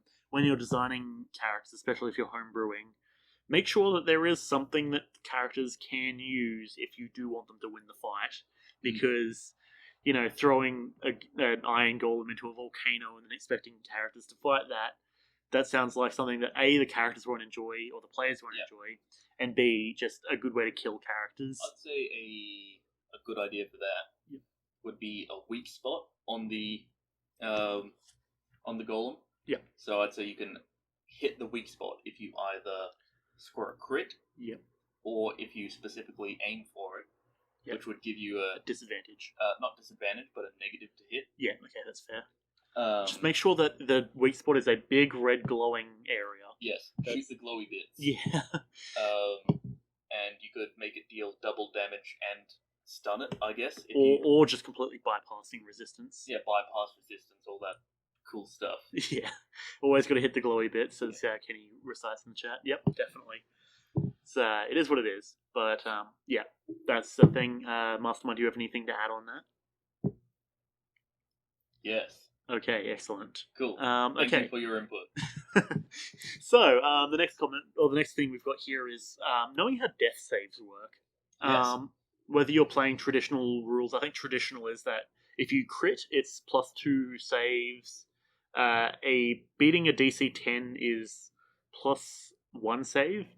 Crit failing is -2, and not beating the DC is -1. Technically, I don't think that's written anywhere because you can't crit or crit fail a save. True, that's actually just a good kind point. of a homebrew, I guess. Fair, okay, in that case it might just be that you That's just what +1 we do. for beating it, or you -1 or +1. I'm saying you get a save and you get a fail if you don't beat the DC. Because a death save is a save. That is true. Yes. So by definition, if you wait, hang on, can you benefit from a certain aura from a paladin if you are unconscious? So if you are unconscious and the paladin is conscious, then yes, you would benefit. Oh boy, rolling my death saves with a +5. Yep. Sounds good. You get a 20 charisma paladin, and if you go down, You literally have to like have that quarter chance of failure every time, but 3/4 chance of success. You aren't dying. Yeah. Unless you like, I think if you get hit while you're down, that counts as a fail. Yeah. And I think the traditional way that, or I say traditional, I think the homebrew way that I've seen is that if a crit isn't +2, a crit is just your up. Whereas crit fails, I think they just do -2 because at that point you're basically down and dead anyways. I've heard people say if an enemy crits you while you're down, but they're always going to crit you because you're unconscious. Yeah, I think there is some weird ruling with that I need to verify because I do recall like every time I hear that whenever you're unconscious, that's anything that hits you is a crit. Yeah, hang on, let me quickly verify that just 100%. Unconscious. An unconscious creature is incapacitated, which has its other stuff, can't move. It automatically fails strength and dex saves. The creature drops whatever it's holding and falls prone. Attack rolls have advantage. Any attack that hits it is a crit if it hits. So not only do they have advantage, but they also crit if they just hit. Correct. Which, fuck that. Yep. Good way to get your character killed, but at the same time, I suppose that's why that's there. Yep. Because naturally, chances are DC 10, you're probably going to pass it, assuming you get decent luck. I think health in D&D is a bit odd.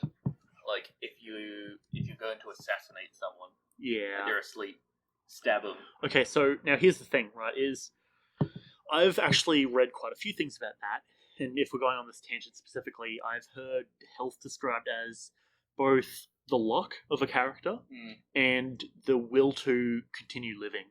Yeah. Where you taking damage might not inherently mean that you have been stabbed, but it might mean that you spent 5 HP making sure that the slash that you only grazes you as opposed to killing you instantly, essentially. Yeah. And that's sort of, and to be fair, that goes into the history of HP because it used to be a wargame thing. Yep. And it's evolved. Jazz. I don't know if you were in the Discord call at that point, but we had a full discussion over this stuff back ages ago. Back when we had the Minecraft server, the one that was based off of Earth. Okay, Kenny says that if you find someone helpless / unconscious, normally you'll do a lot of damage and the target has to save versus death. Absolutely. It is one of those things where naturally, I mean, it makes sense if a character's down and unconscious and you want to just quickly, like, knife in the throat, they're dead. You're probably going to be able to knife in the throat and kill them. Yeah. It's not going to be, you're not going to fail too hard at trying to shank a dead person or an almost dead person. This will work pretty well if you're, either a rogue and you get your sneak attack bonus. Yes. Or a fighter where you just multi-attack. Yeah. You could have 300 HP and die to a dagger through the eyeball because you weren't defending yourself, the same way that if a said character went, stab me in the brain, woo, and let them kill you. Now, so here's the thing, actually, that when Mastermind gets back, I feel he can contribute on. But there was a point, specifically, and the backstory is, because this was the campaign where my wizard had essentially all spells... No, not Psychic Scream. I'm referring to that time where, because I made a clone of your character, and you got dominated by a giant, another giant, you basically, out of game, during the meantime, I basically said, hey, just kill yourself. Yep. And just maybe don't take that out of context, of course. But because you get flipped, son. Oh no. But because your character had a clone ready, essentially when your character died, and so the way that we did attacking your character, or rather Mastermind did attacking your character, was that you had advantage on yourself. Yeah. Which realistically also would have been a crit. Now, but the thing is, technically it wasn't going against what was said, though, in terms of the Dominate, because the Dominate said, remove the intruders, and technically your character was an intruder. Normally high-level characters... Oh, Kenny says, normally high-level characters, though, have many ways by which to keep themselves from being caught unaware. Absolutely, yeah, you're not really going to often be able to just stab a fighter or barbarian in the neck. Also, at one point in a game, I was playing a Lingering Soul, which is a Matt Mercer class. Yes. And I possessed an enemy. Yep. And just made them kill themselves. Yeah, so there's a reason that there's ruling and stuff like dominate person that is like you can't be commanded to hurt yourself, because at that point there is that whole thing to be said of like not really any normal character is going to be actively attacking themselves. But yes, that was a whole thing. Though in that certain circumstance it kind of made sense, and you know, our characters did have plenty of time. I did tell you both out and in game when I made the clone of your character. Yeah. Hey, if you die, don't worry about it. I've got a clone of you. Your soul will just repossess the clone. You'll be right. That was a big distance as well between the clone. Oh and yeah, there was. But I'm just like, oh yeah, I'll just fly there. Just activate Storm Giant mode. Hello there. Yo, we're just talking about that one time that we had big old Tidesy boy have to kill himself because I made a clone and he got dominated and was proceeding to then dominate everyone else in the room. Yes. In terms of damage, against the Cloud Giants, I believe it was. Yeah. Yeah. Like fucking 5 of them. Oh, yeah, 5 of them, each of which had been classed up in the same way that you were. Yeah, and I'm like, oh, fuck. Yeah, that's not good for business. Naturally, of course, that was the whole situation that happened. But we got onto the conversation of death saves and such, and how that would work in terms of, you know, stabbing yourself in the throat to try and kill your character. And I think that one was a whole situation that worked. So, you know, we've covered basic ideas of death saves, all that sort of stuff. Now here, it's a good thing that you've returned Mastermind, because the next note here I've got is traps and where/when/how to use them. Now here's the thing, right? This is something that I don't actually ever do. I'd never use traps. I think traps are interesting if done well. Yes, if done well specifically. And I don't use them for the simple fact that I don't particularly trust myself in preparing traps. You know, your spring traps, your you know, pitfalls, all that sort of stuff.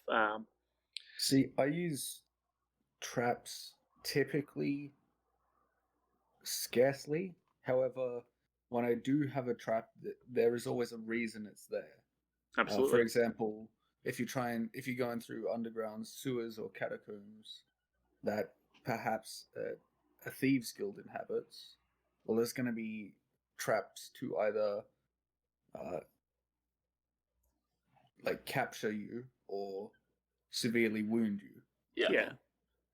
And like for that reason, I won't do the Skyrim trap where it does maybe 3 damage and then you continue, because what's the point in having it then? Also appropriate traps like you know, if you're having a land war in Asia where you have your punchy sticks that they piss on. I was about to say punchy sticks. Yeah. Like if you know, you're hunting goblins or something and they've just got very crude pitfall traps and stuff. Yeah. Though there are 2 sources for reading about traps in the official books. There's the DMG, I believe. DMG has a section on traps, and then Xanathar's goes into it further. Yep. And Xanathar's has, as you'd imagine, more information on it. Yeah. Also, actually, another point on the DMG, since it's been brought up, I've never actually had a chance to fully read through the DMG. It's I bought it for one of the boys for their birthday present, and then I proceeded to not read it because I gave it to him as a birthday present and haven't, you know, rocked up to his house and been like, "Hey, your DMG, where is it? I need it." And books are expensive. Yep. Kenny says the only reason. Oh, wait, hang on.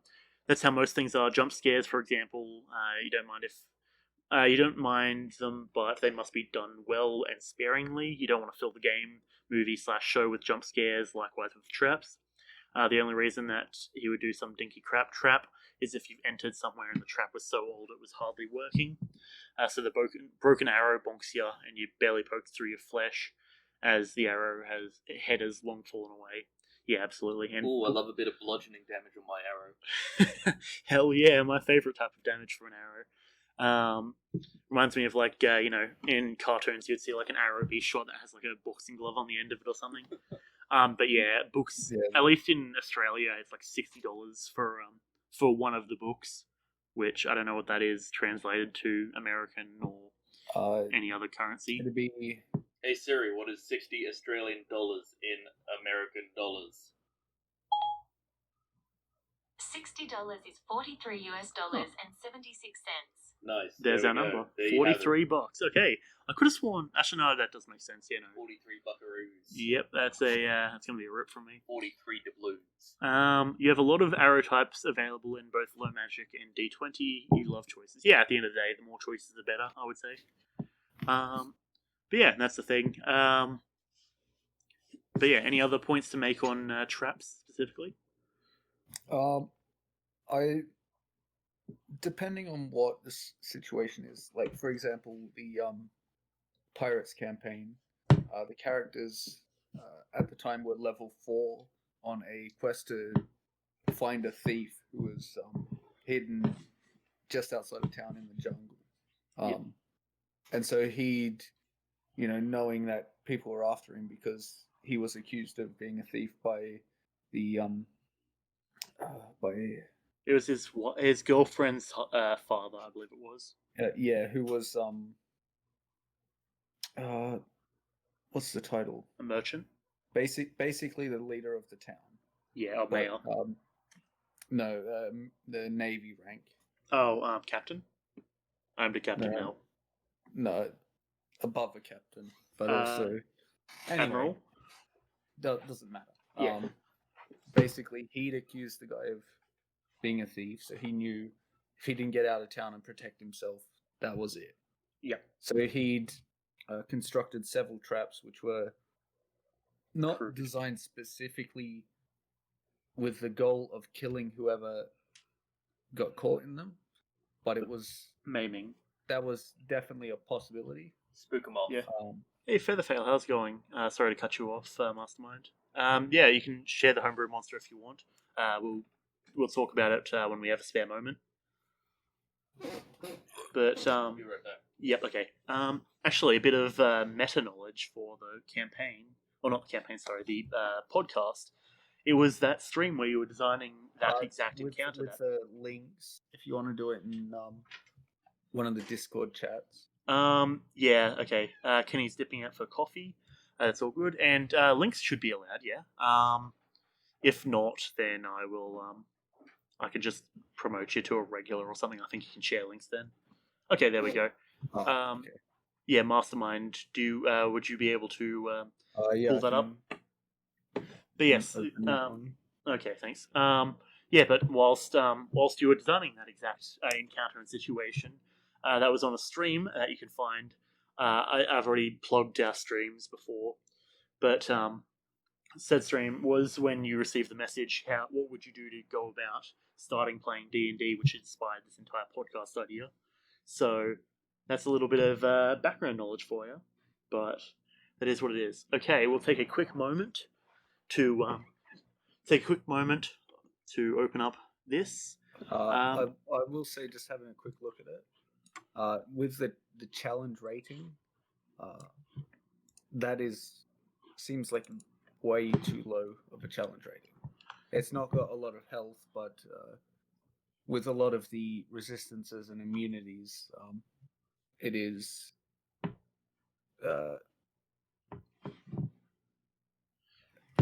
any more than sort of 2 or 3 of these would be a deadly encounter, even up to, I'd say, level 6 or 7.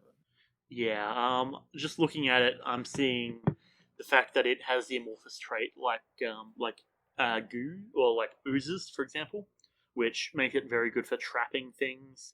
You know, a small crack in a wall, or a couple of small cracks in a rundown building, and all of a sudden you have a bunch of them that can mess you up. Yeah, that's why. If you use the shadow as a basis, shadows are notoriously overpowered for their CR. Yeah. Also, we were actually talking about the shadow earlier, so it's still fitting. Excellent. Hang on. Do you mind if I bring it up on stream while we discuss it? I can put it up. I'll put it up as another window on stream real quick if you are all good with that. Awesome. Okay, Dunker, give me half a second to add it as another source. Kris, we are discussing a something that a monster that Featherfale has made. Nice. Should be this source. Okay, and then I'll bring that up here. So it's called the Dying Light. Just essentially, Mastermind's already pointed out the amount of resistances and immunities it has. Also, it has the draining radiance thing, same as the shadow, just with Constitution. Yeah, which would be quite deadly as well. Which, by itself, without the resistances and stuff, bumps the challenge up to, I'd say, at least a 3 or 4. Yeah. Even with such low health. Yeah, I would suggest if you're bumping up the challenge rating, possibly raise the health a little bit. But yeah, it is something that is very, very powerful. I don't think you can see the mouse on the stream, but I'm just kind of circling it for Kris and yeah, I was just circling it for Kris and myself. Yeah, melee weapon. It's a +4 to hit, which is at least nice because it means that there's quite a lot of chance that it won't hit. But on the fact that when it does hit, it might mess you up.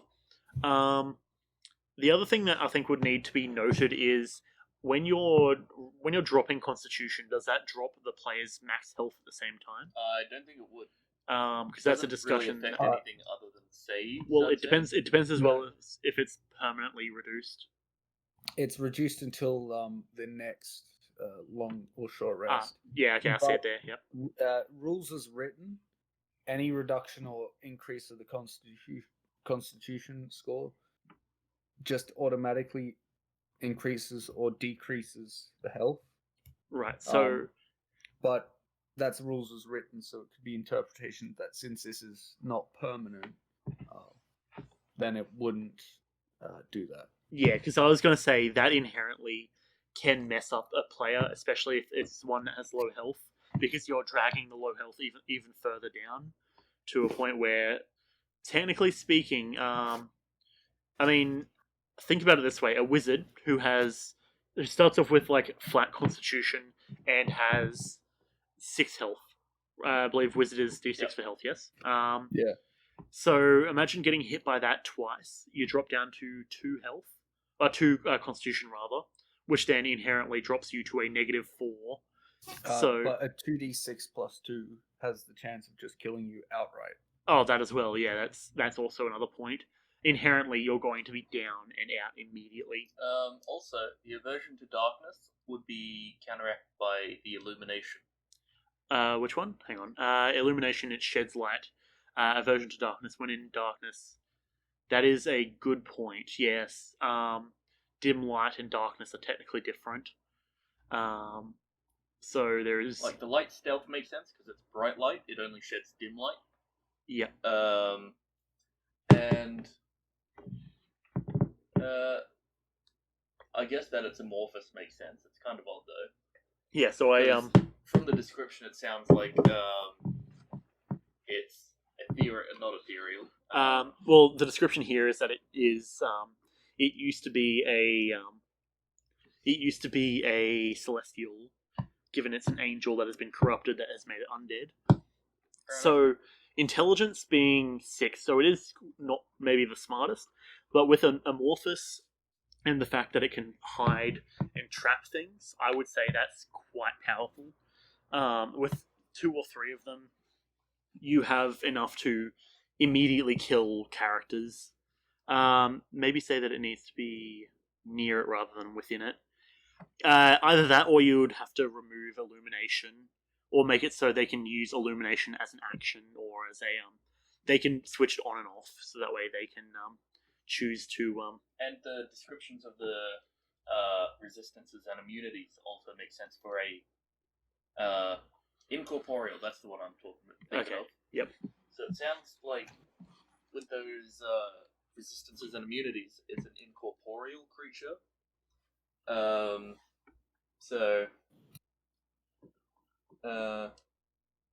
Yeah, I'd say if that's what you're going for. Tremescence is also a bit out of place, I'd say. Oh yeah, I didn't even see that Tremescence was there. Read the stat sheet. I was reading all of the other stats on the stat sheet. But also, again, with the CR1, Tremescence is extremely powerful for CR1. As with any other sort of non-sight based sense.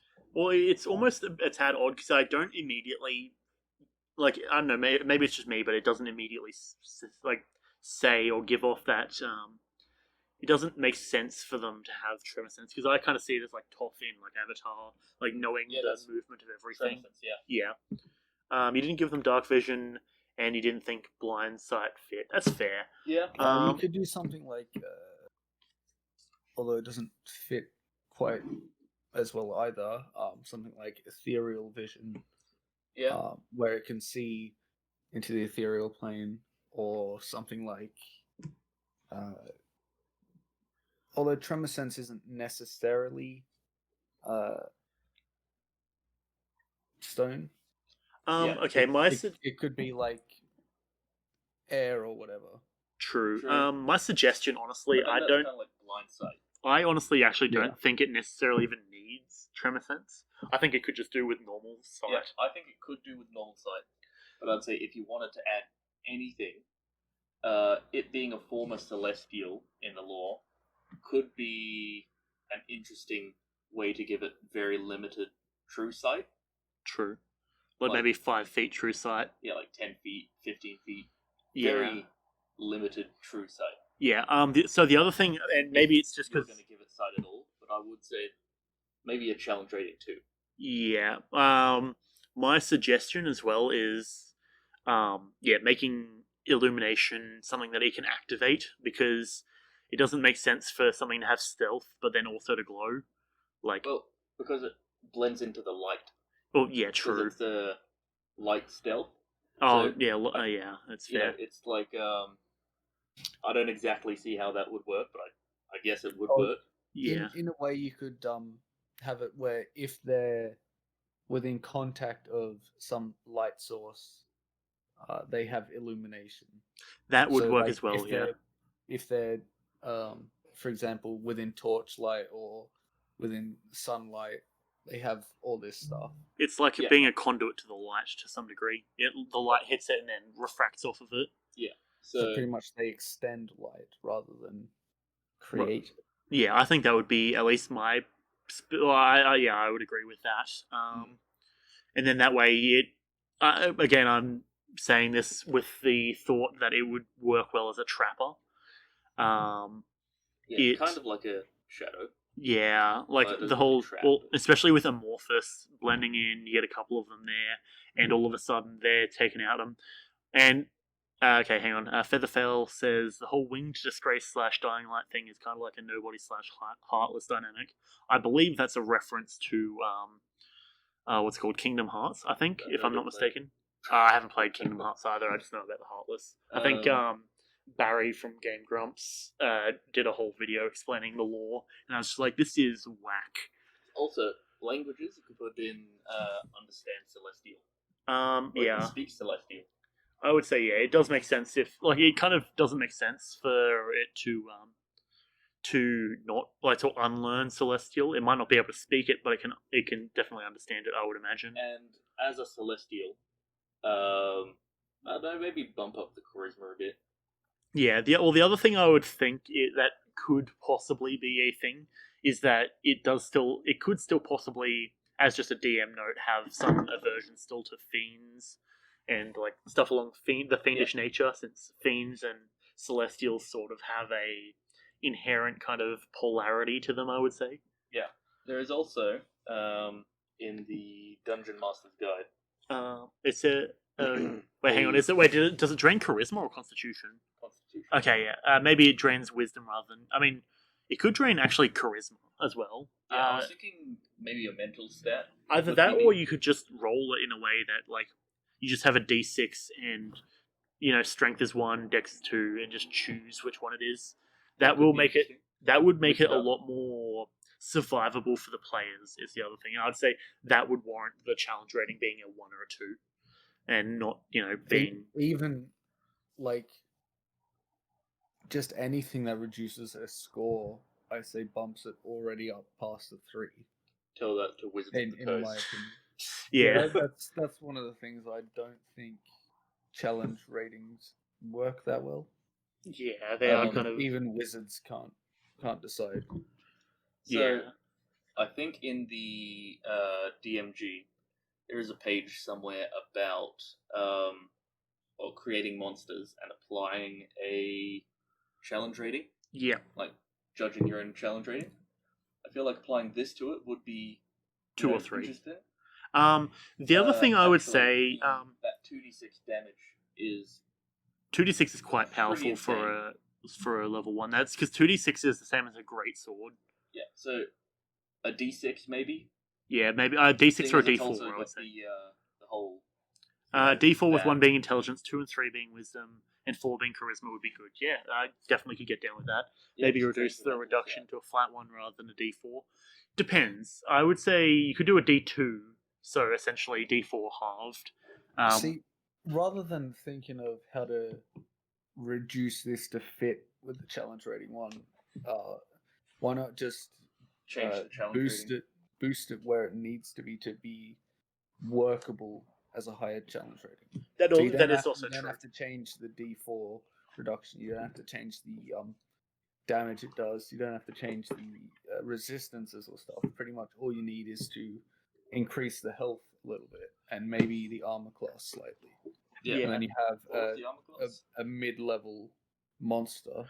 Especially if you're going to say, like, if you're throwing in shadows for early game, you can have this as a medium game sort of type enemy, true. and then that way when you're, because I don't think you'll be fighting similar stuff like this in late game. I feel like that you'll be actually taking on like more angel based enemies and Yeah. like Scroll up a bit.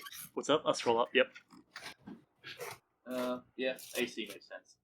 Yeah. You're still planning on having it reduce a mental stat, probably wisdom, as that relates to faith. That does make sense. Yeah. I mean, you could always give it the cool little detail that it just goes, "God is dead. I was thinking. God is dead," as it attacks. Well, it doesn't speak. Oh, true. Fair. I mean, Its light could be, I don't know, blinding to the eyes or something. You know, like looking at a UV light. possibly, yeah. You know, it's could be interesting to reduce wisdom. Yep. As wisdom is also the sense of like how well you can see and all that. Yeah, that's fair. Okay. Any do we want to give any final notes on this this enemy type? Oh, the speed is a bit fast. What is the speed? Nah, not necessarily, but it does seem oddly fast. I mean, if it's undead, I would suggest if you did want to lower that, maybe to 25 or 30. But that's neither here nor there, really. It just means that if a character is running and attacking, then it's going to catch up to it.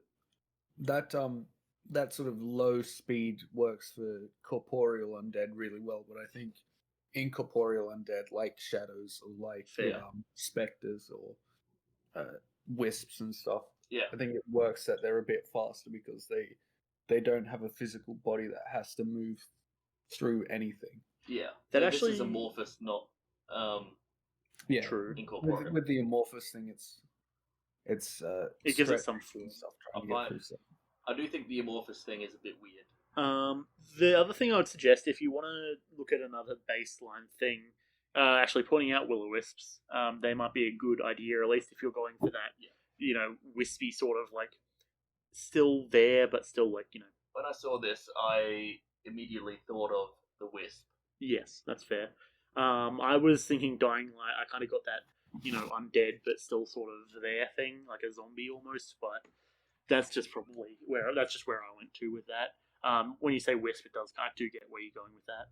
They're semi-corporeal, still have a physical body, but they're very ephemeral. That's fair. I could kind of see that. I think. Oh no, I was going to say shadows or something sort of like that. Kenny says, if it's slime-like, then having it turn translucent under strong light would be an easy excuse for advantage in stealth. True. Yeah. That I can see that, definitely. Like, if it's just a being of light, it would, you know, obviously easily blend in a bright area. The other thing, actually, that kind of is a bit odd, I find, maybe it's just to me, but the medium undead, it's an undead, but it has a vulnerability to necrotic. Which see, that's not a problem in my eyes because of the nature of it, because of the lore. Yeah, I suppose so. It being originally a celestial.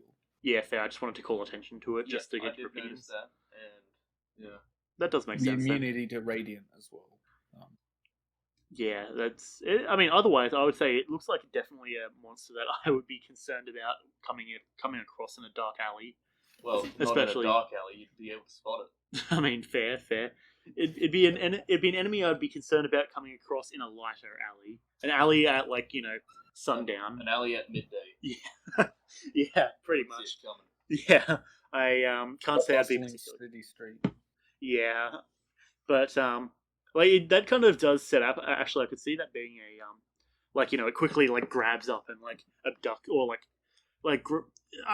I'm trying to paint a situation of a city street you got a couple of carriages that ride across every once in a while, so it's cobbled.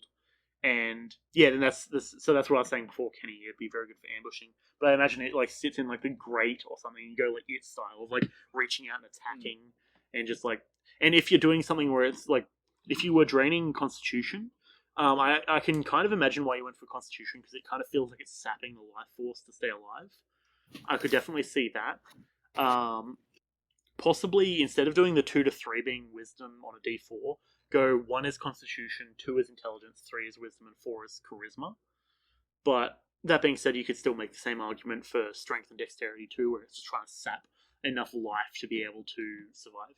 If you technically wanted to go in a different direction, you could go Drain Health, and so it has something else to do instead of just taking score, but where it takes life and heals itself.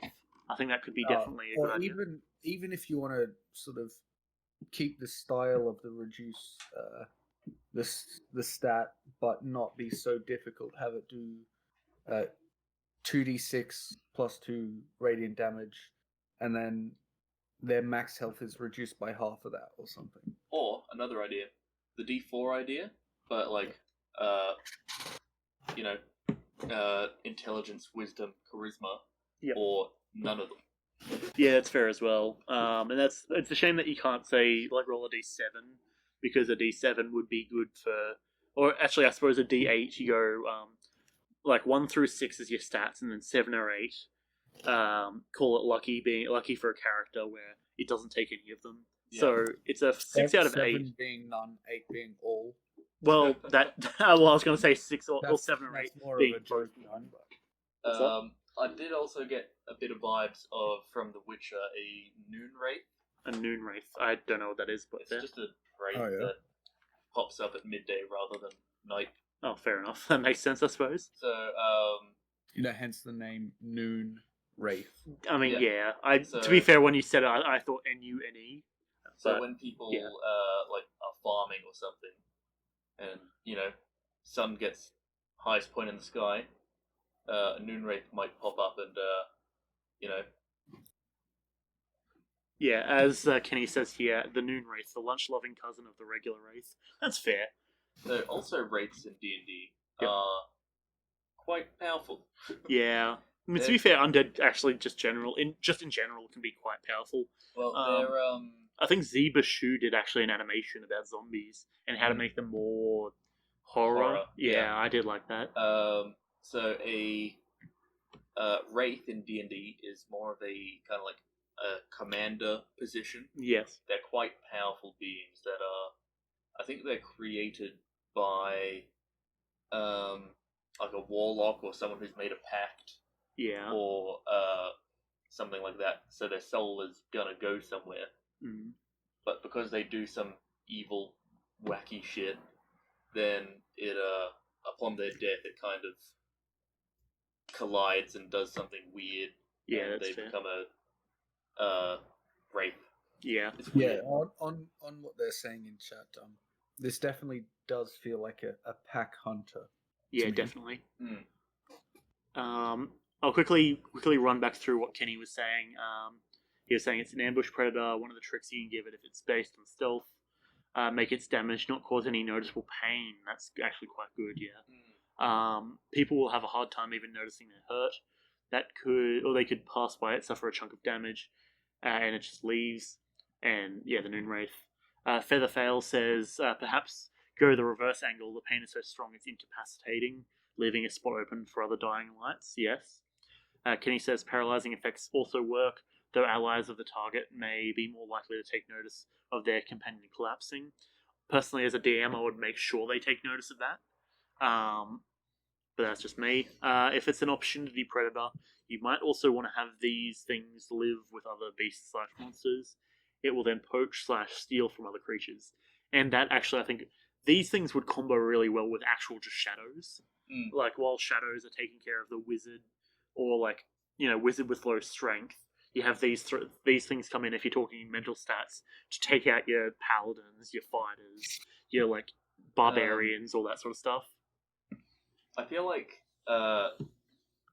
they just kind of wander around, like in the day they'd go hunting.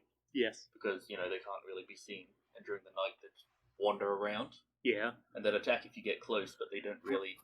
It'd be a very good thing, I think, if you're doing a town. I can't recall who said it. One of the people who came by the stream a while ago, it might have been Kenny, it might have been you actually, who was saying there was a town that, in all of the NPCs are like, you cannot go out at night. If you throw someone out at night, you are punished by death, like all that sort of stuff. I think it might have been Kenny actually. Yeah, it wasn't me. I know it wasn't you. Definitely, as someone in the chat. It was you. Okay, awesome.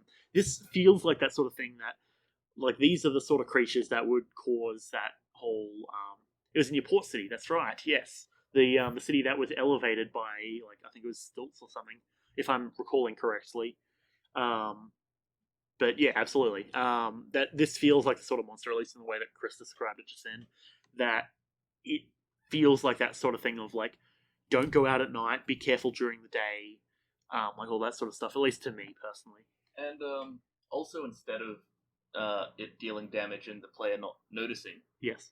If instead it can deal damage and not break stealth.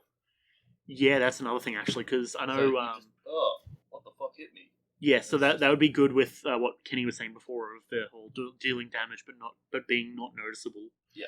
Where if we were to go back to the whole idea of like sapping health, it's like it takes like 1 point off of everyone and just absorbs like a pool of health over a lot of different people, and it's just barely even noticeable. And then that way you could almost give it almost would have a lair almost if you're doing something like that, where things like passively just slowly lose health from it just coming in mass collecting, and then that sustains itself. You could give it you could move it up so there's a few small ones like this, but there's a boss one that like reigns over the area. I feel like they're not that intelligent. Actually, that's right. That's true. They have like a 6 intelligence, I believe. I can verify. Hang on. 6 intelligence, 10 wisdom. That's fair. So I think the wisdom's fine. Maybe drop the intelligence, increase the charisma, because I feel like they would have a higher. Well, either that, or you go and say that whatever's the boss has a higher intelligence, regardless. Again, I don't really feel like they're a type of creature to have a boss. That's fair. Okay. Because if you remember, with intelligence, like a 4 is like an animal. Yeah, well, 3 or 4, yeah, that's basic animals. That's an animal intelligence. Yep. And I feel like they'd be quite animalistic in intelligence. Yeah, that's fair.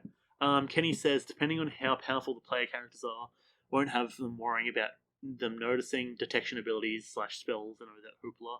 True. Yeah, so obviously you can just use an ability to be like, oh, there's the fucker.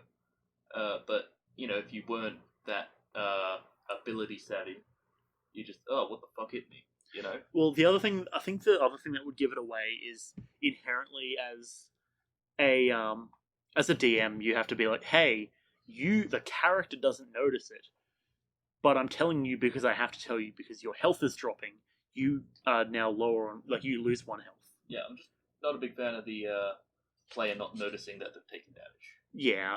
Like, if they take the damage and not know the source, that feels more appropriate. I think it depends on...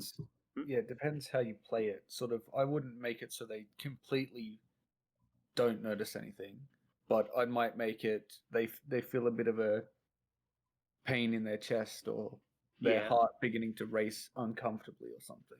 The other thing I would note is, especially if you're talking higher level characters and it's like a singular point of health that goes away, that feels like one of those things where it's like, oh, it's you don't necessarily need to describe it, but if it's a low level party who has like, the wizard that has 8 health sort of thing, and all of a sudden they're an 8th weaker, It's like, hey, what's happening there?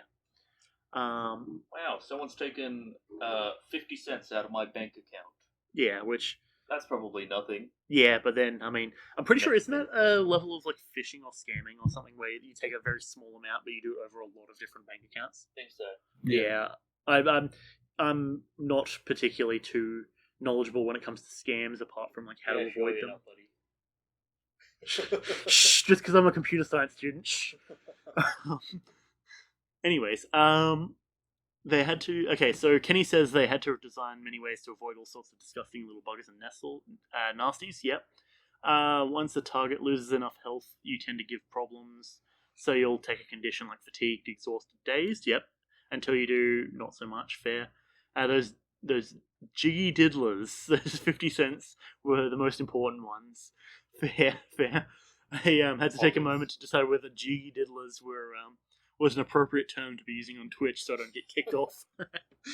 But yeah. I mean, yeah, it's one of those things where it's it's still, definitely not good, but you get the idea though. Like, a billionaire isn't going to notice 30 cents going missing, but someone who has $50 in their account might be like, "Hey, where'd my 50 cents go?" Or like, I mean, hell, even going even further down to like where I'm at, where it's like, "Oh, I have $5 in my bank account. Where'd those 50 cents go?" Huh, sort of thing, Yes. Okay, that being said, do we have any other points to make on the Dying Light before we go back to at least the script we've got? I think I've probably said everything I can. I might play test this a bit if that's all right, and then I'll give feedback. Yeah, Feather, that's on you for allowing that, of course. Yes. In the meantime, I'll flick this. Definitely an interesting creature. Yeah, definitely. I could see a lot of potential for it if it's done right. Give me half a moment to quickly bring the script back up, because I was just using that window. Okay, so we are. I think that's enough on the DM side of things, unless anyone else has any other DM things to add. And I suppose we can move on to the topic of killing off characters when the time comes. Well, I suppose I'll actually give you an opportunity to say if you want to have any other last words on as a DM. Mastermind or Kris, do you have anything you want to say? No. Okay. Not really on that in particular. Okay, fair.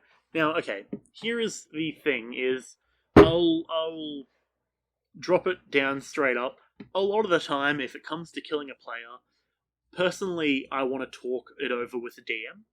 I feel I'm pretty sure Mastermind we've had many discussions of how characters would die, mainly after the campaign, because during the campaign, Jin specifically got very, very powerful. But I do believe we've had. I think Kris, you were involved in that discussion as well of how Titus, I keep going to say Kanium and Wolfgang, how Jin, how Titus, how Draktar, how all of those characters would die post campaign. But if you're talking in campaign, how characters would die, there's two ways generally that I would do it. Either the player talks it over with the DM as a way of saying, "Hey, I'm done playing this character," or Well, you they don't necessarily need to die. Like, true. in another campaign I'm in, someone who no longer wanted to play their character, they felt like they'd sort of run through. I mean, the same person that is traditionally known for throwing away his characters. Yes. But he felt like this character had run through his Course. arc. Yeah. and, Which is definitely, that is definitely an important thing to be able to determine, of course. What he did was he didn't kill himself. He just, he didn't like die or anything. Yep. He just sold all his he sold all his assets, stuff, like all his brothels and bars and all that. His singular brothel that he owned, I'm guessing. Yeah, that was some dosh. It was valuable property. Okay, I mean, he probably should have kept it and just had passive income, but whatever works. So he sold it, and then he just caught a boat back to his homeland. Yeah, he's just like, all right, lads, peace. Caught a boat back to his homeland and built a little tavern out there. And as Kenny does say, retirement should come to many adventurers. I'll put that with the caveat: many smart adventurers. Yeah. A smart adventurer is a lively one. A dumb adventurer is destined for the grave, or rather, for an early grave. See, I'm not too big a fan of premeditated character deaths. Depending on the situation, I might, like, if a player comes up to me and says, look, I think the next logical step, or the next story powerful step for my character is he has to die in X way, or as close to that as possible, and which I might discuss a bit and say, okay, well, there'll be opportunity for that, and then you can make your decision ultimately in the moment. But I'll set that up, perhaps. Yeah, But if they go to me before the session, they're like, I'm a bit bored of my character. I'm just gonna die this session and then make a new character. That's not really. Honestly, having a character and having a player come to me as a DM and saying, "Hey, I'm bored of my character," is a massive kick in the nuts. At least, maybe it's just from me, and I know a lot of the time it's more on the character. But it says either I, as the DM, haven't made their character, or haven't helped make their character interesting enough, or they haven't worked on their character and given enough meat and and just sustenance there to keep playing. And I used to sort of, whenever a player would say, "Oh, I'm a bit bored of my character. This character will just die, and I'll make a new one," or even anything like that, whether their character dies or not. It's sort of like I used to take it like, "Oh, well, you should have made it more interesting or something." Yeah. But I've sort of grown to feel like I will put the effort into a character's overarching story if the player puts the effort in. Yeah. Otherwise, what's the point in me putting all this effort in if they don't really care? Yeah, Also, absolutely. If a character retires and then their new character dies, it's fully possible just to bring back the old retired character. Yes, however, I do want to point over to an issue that did come up at one point when Megadil, or as of course we all called him, Megadildo, died, and the player brought in Gigadildo, his long lost brother, who happens to be the exact same race, class, everything. Well, of course it's the same race. Well, I mean, it depends on like, I don't know, what are you doing, Step Dragonborn? Oh no. Anyways, but no, my point in that is, okay, this person just died and has all of their belongings now given to the party. Are you really just going to go, hey, we just got this new whatever whatever class it was, played by the same player, but in character you don't know about players and everything, so you're not just going to give all of their items to them. Yeah. Like, it just doesn't make sense. I don't know you. Yeah, and that only happened because that was his first and second character. Yeah. Ever. And of course, after so that, sort of like, Fair it was enough. a different subclass, so it was like he wanted to be still similar skill sets but slight differences. he wanted to be a better ranger. I like how the first character got given a resistance, like advantage on saving throws. Oh yeah, and then Saving proceeded to throws, die. and immediately fucking died. Well, he died because he didn't actually go into the saving throw state because he got his head exploded. Yep, that'll do it. But yeah, so, and I will also point out, after that, of course, to my knowledge, Mastermind, you did change to essentially say, hey, that's not happening anymore. Yeah. But yeah, and then, so as Kenny's saying, he makes professionals commonly around level 5. If you get above that, hopefully you have enough amassed to either retire or retire and not have a horrible go. I would also say, that's because level 5 is like your hero of the village level sort of stuff, I would generally say. Yeah. Whereas I think it's hero of the village, then level 10 is hero of the city, or like hero of like the town, or I wouldn't say country, but like, big area. Level, I would say bordering on hero of the country, fair. especially if it's a small one. Yeah. Then I would say 15 is probably hero of the continent, and then of course 20 is hero of the world. I would say that's at least how in my head it's sort of scaled out roughly. So even if you don't have an inbuilt, this is your reputation, you sort of have that. You're level 15. You're known continent wide, sort of thing. See, I don't really use that sort of thing because, like the Pirates campaign, we started at level 4 and leveled up pretty quickly to level 5 after that. And so it doesn't really make sense that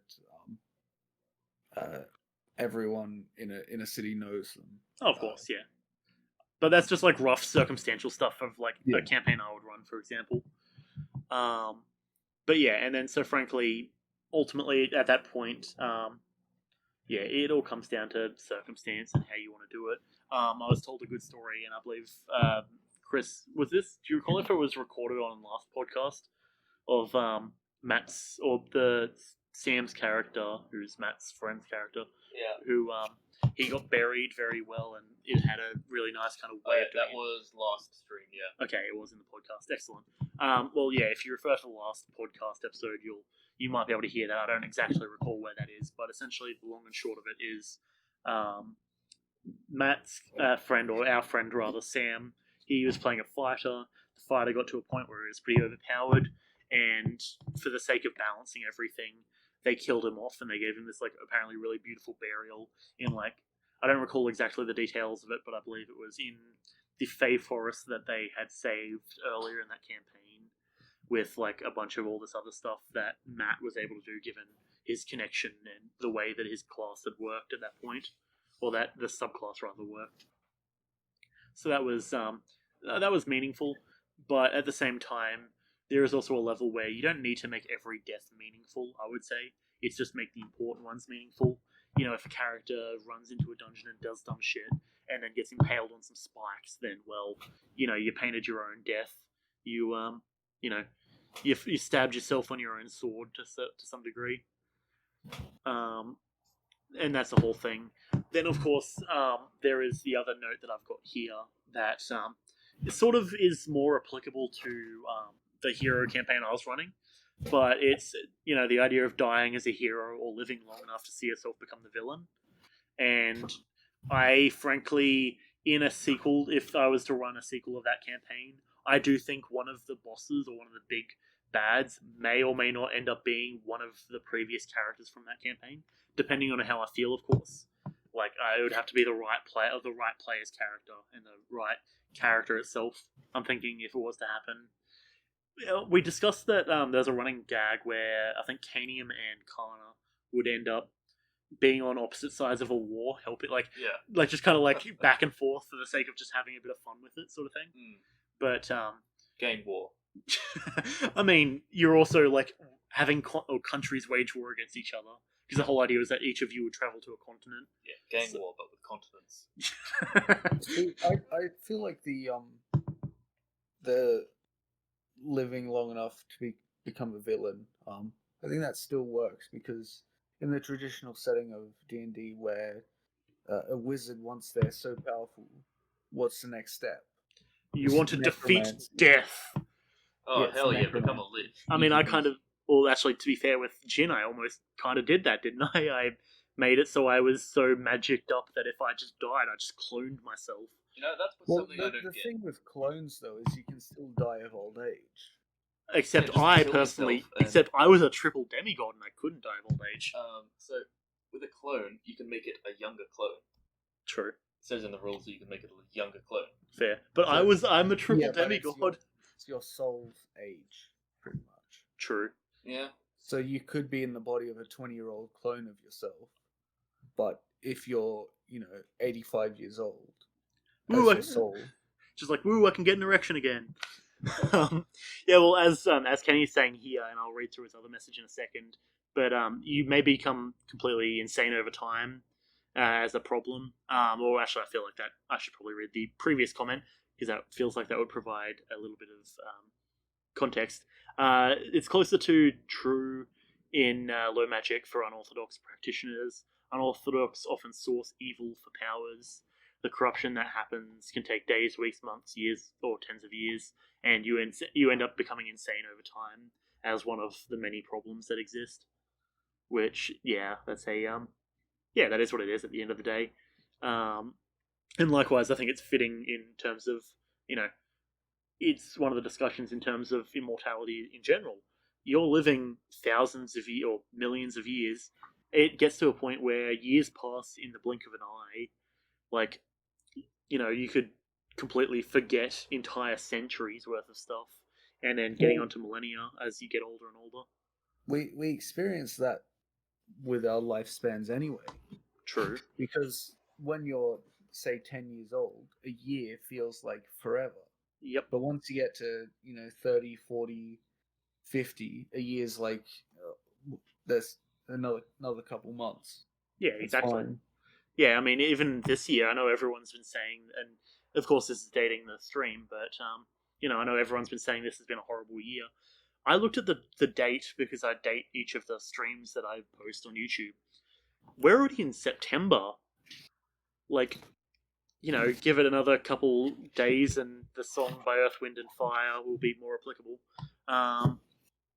But yeah, we're in September already. We're already in, like, what, the 9th month, I'm pretty sure?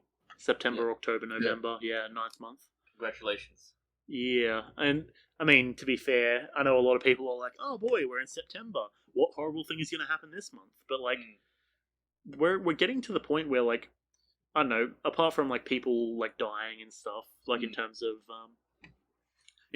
like, actors and such, I think we're starting to see the end of, where the virus is starting to hit us. Next minute. I mean, granted, yeah, next minute we are all in lockdown again because some country or something has been like, we've been a breeding pit for it for the last, like, several months and we didn't know about it, so, virus. I've heard people go, oh yeah, I can't believe that it's this time already. And like, well, that's the cool thing about time. It goes forward. It does, in fact. That is, in fact, correct. Time is never stopping, always going. Always relative. Yes. Hang on. People in the States are like yeah. I mean, don't get me wrong. There is still quite a lot of stuff that's happening, but it kind of feels like it's at least kind of like fixing up a bit, or at least, I mean, maybe that's from being here in Australia, where I'm pretty sure most people are just like, okay, yeah, let's just stay inside. Let's just keep our normal difference from Victoria. Wait, hang on. What's up? It's kicking up in Australia. Oh, both is it? Melbourne and Sydney. Yeah. Oh, Cases okay. are jumping. I mean, to be fair, that makes sense. It's Melbourne and Sydney. Yeah, if there's any place. Ignore Melbourne. What's up? Just continue to ignore Melbourne. Yeah, we'll just not go to Sydney or Melbourne.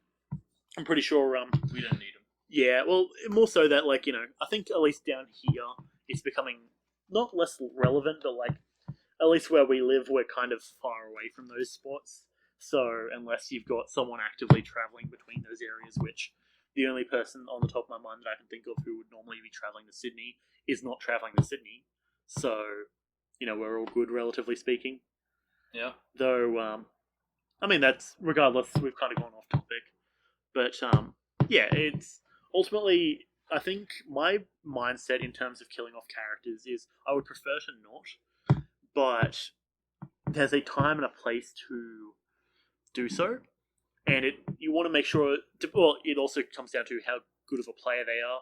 If a player is putting in effort, I'm going to put in effort back. If it's a character or if it's a player who just rocks up to the sessions, does their things, and takes off and just doesn't think about it through the week, I'm not going to be as willing to, paint them a beautiful artistry image or a beautiful painting of their death. It's going to be like, oh, well, you got an arrow in the face and now you're dead. Feels bad. Big whoop. Make your new character. Sort of thing. See, you say that though, but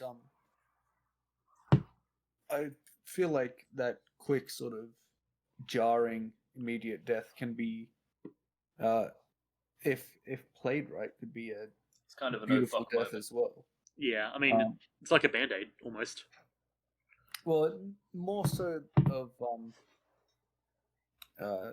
thinking of there was this I think it was a samurai movie where one character was I think it was the main bad guy was so. I think that's also the ambient audio from Mastermind. Apologies for that. I'll try and edit it out in the I'll stop recording. moving as much. Okay. Become a statue. No more movement. Yeah, so those, I think it's a samurai movie. I can't remember what it's called, but the bad guy was pretty much acting with all this bravado and like he couldn't be beaten. He does all this flourishes and then runs up towards the protagonist, who in one swipe just kills him. It's Which is it's sort of what's up? Which is a quick death that I think is quite works quite well with the story. Well, especially if it's comedy, right? There was actually a time I pointed back to a couple of times that Kris was there for, specifically in Borderlands. There was the boss who, as we're approaching this boss, Kris is like, "Oh, be careful! This is a really difficult boss. Make sure you got all your guns in order and everything." This is one of the toughest boss fights in the game. Yeah, and naturally, because since Kris, you've played Borderlands much more than I have, that was my first playthrough. I'm like, "Oh, okay, I'll take your word for it. Let's gear up and be ready to go." And I'm like sitting there with like my best gear equipped, and it's the boss that comes out and then just falls down the stairs and dies instantly. And I'm like, "Oh, okay, sure." You're like, "Oh, does he come back?" No, that was it. It was, yeah. Does he have a second phase? Like, what's happening? Cool, we got him. Okay. But yeah, and that was, I mean, to be fair, afterwards I was like, okay, that's pretty fresh, but yeah. Okay, let's go through what Kenny's been saying. He's glad he's not living in a city with riots. That's understandable, I would say. City leaders sent out all the police and made barriers. That's fair. Minor characters don't get cutscenes. Some major characters will inevitably get ruffle stomped, especially in shows with things like power levels, endless grinding / OP characters. I mean, yeah, when is like what? I'm trying to like, when has Piccolo been relevant in Dragon Ball Z, for example, most recently? Like, or like, Bold of you to assume I watched Dragon Ball Z. Oh, I know you don't. I'm just saying, like, just in general, like, or like, what's that one dude? Tien. I don't know. I don't remember their names. But doesn't Tien look like that one combustion bender from Avatar? Hang on, let me quickly bring up an image. Judging by the combustion bender, I think I know which one you're talking about. Hang on. Yeah. Yeah. Yeah, Tien looks like, if you've watched Avatar: The Last Airbender, he looks like the one combustion bender that attacks them, the one that's got the eye on their head. Nice.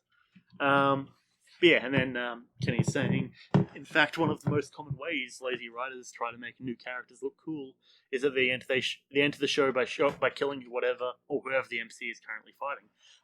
Yeah, actually, there was I actually saw I watched an entire like video essay about that. It's I think the video is it's something along the lines of Undertale and WWE.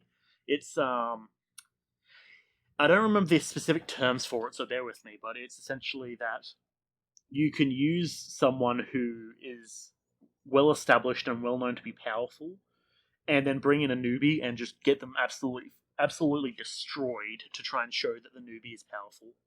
And that translates, of course, to movies and other shows. Big Bad is a thing, and then all of a sudden, here comes new Big Bad. Oh boy, he just completely, absolutely destroys the original Big Bad that they were fighting. And that is what it is. I think it's called like, was it Undering or something? There's some particular term for it, I don't recall. But yeah, it is a good way to show it, definitely. It is lazy, but it is good for a reason. It's established as like a trope almost at this point. But yeah, so that's at least that on that sort of note. Do we have any other comments to make in terms of killing off characters? I'd say,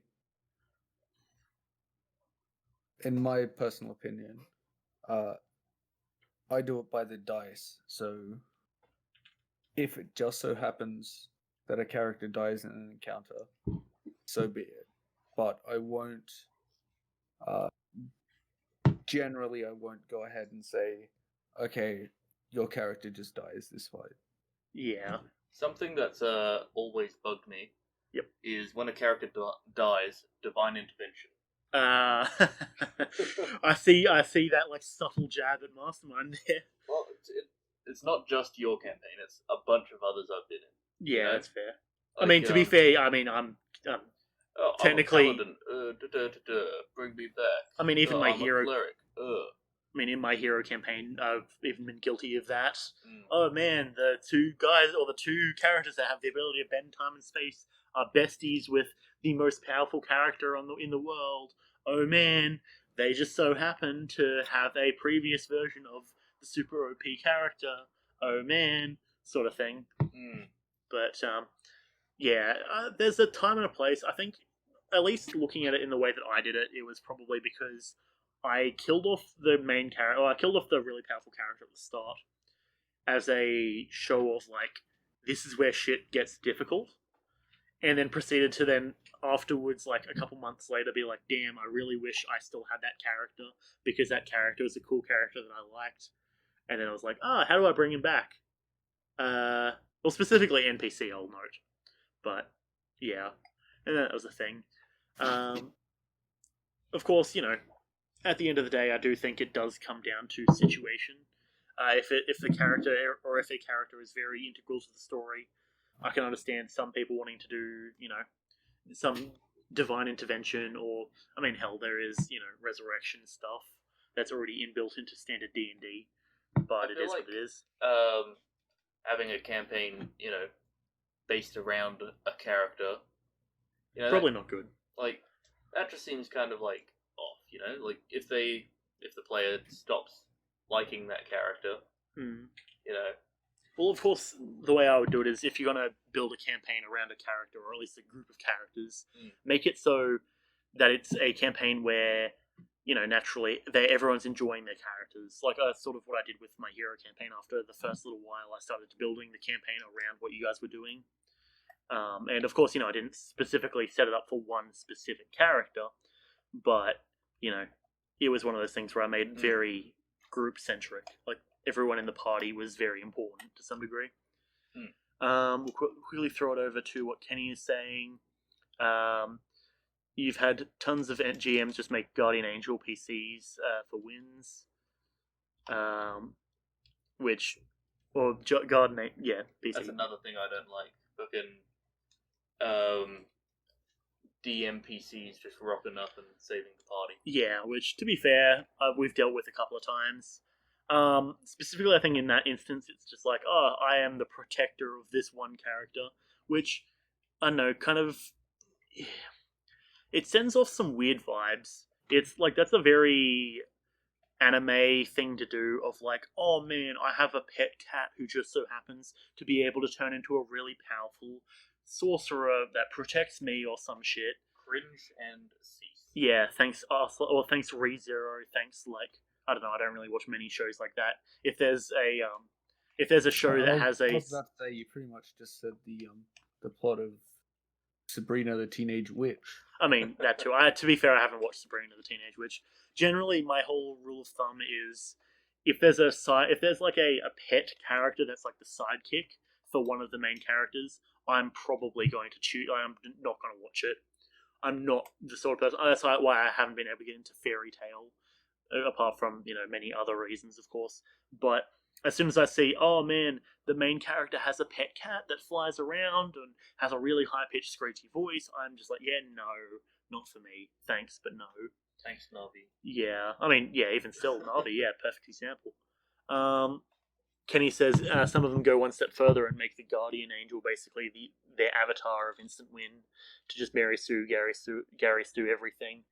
Yeah, pretty much. As much as you like summoners, monster tamers, and similar characters, you don't like exposition animals or powerful guardians equal to or stronger than the owner. Yeah, I can agree with that. It's one of those things where, especially in D&D, you got to be really careful, and that's why the ranger, the beast tamer ranger, I don't believe that's the actual term for it. I think it's Beastmaster. Beastmaster, that's the Yeah. one. It's kind of shitty, and even though it's unbalanced, it's unbalanced to be weak, if I'm not mistaken. Yeah, Beastmaster's slightly weaker, but Yeah. I don't mind the way the Beastmaster class does it, Yeah. because the Beast is so much less powerful than everything. Yeah, but it does kind of come off to me like, oh, it's Pokemon when you're just rolling around like, oh yeah, here's my elemental dragon that can fucking eat the ass of anything that tries to touch me, sort of thing, or like, or even in worse anime-esque instances, oh, here's my cat that becomes a big bear dragon thing that has unknowable power. Thanks, ReZero again. Another thing about DMPCs that Yep. rock up to protect the party. Yep. I'm going around in circles here, but fuck Dragon Heist. Fair. I mean, yeah, to be fair, I remember. Because keep in mind also, when we did Dragon Heist, it was only the three of us. Yeah, but it's just like, the reason this fight is at all doable for your level 1 characters is because we've got a fucking NPC here for you. Yeah, not my thing, really. Yeah, fuck Also, fuck escort missions. I do not want to fight at level 1 fucking 4 or 5 bandits, a troll, and 4 sturges. Yeah. And the only reason we're able to do that is because we've got some fucking PC with a big magic sword, like, an NPC with a big fucking magic sword, like, let me do this fight for you. And then we proceed to not level up. Yeah. Yes, especially since the Sturges pretty much knocked everyone down instantly. I was playing a paladin and was taken out before the Sturges even got to me. Because Yeah, they but- fucking deal but so the much people- damage and then just suck you to death. The people who wrote it knew that it was not balanced for level 1 characters, because they wrote in the book any characters that get knocked down to 0, a random tavern patron will stabilize them. Ooh wee, is that more NPCs coming to the fucking rescue? Yeah, like, hey, don't get me wrong, I'm a fan of the good suck, but when the suck is too good, it kills you. That's not really my style. Yes, this entire battle is done by NPCs, and you're there to fucking B players. shoot some firebolts and swing your sword. Yeah. Okay, Kenny's saying a level 5 wizard that summons a CR15 golem. Yeah, that's going to be a no from me. At most, if people want protectors, you run almost all low-level games with big NPC groups. The PCs are just juniors or understudies. Yeah, and that kind of goes to the whole literature or literary what's it called, a mentor figure. I don't know, I've done mentor figures before. It's good and bad in certain ways. If you get in trouble, run back to the camp and stronger companions. Pretty much, yeah. Sturges are in existence. That should be exterminated on sight if possible. Absolutely. Like, I think they're okay in higher levels, where they're a nuisance. Yeah, but like they even just the way they describe to me gives off that they're supposed to be like a mosquito that you can swat. But when that mosquito is like, oh yeah, here, I'm gonna just suck all your life. It's like, oh, fantastic. Well, it's like a fruit bat-sized mosquito. I mean, yeah, still big enough to swat. Like, a Yeah, fruit it's bat easier size. to swat, but it'll suck you harder. Fantastic. Like I said, I love the good suck. No. Okay. Kenny says if he did about 30 pages on subterranean stuff. A group of 100 NPCs would be broken into blocks.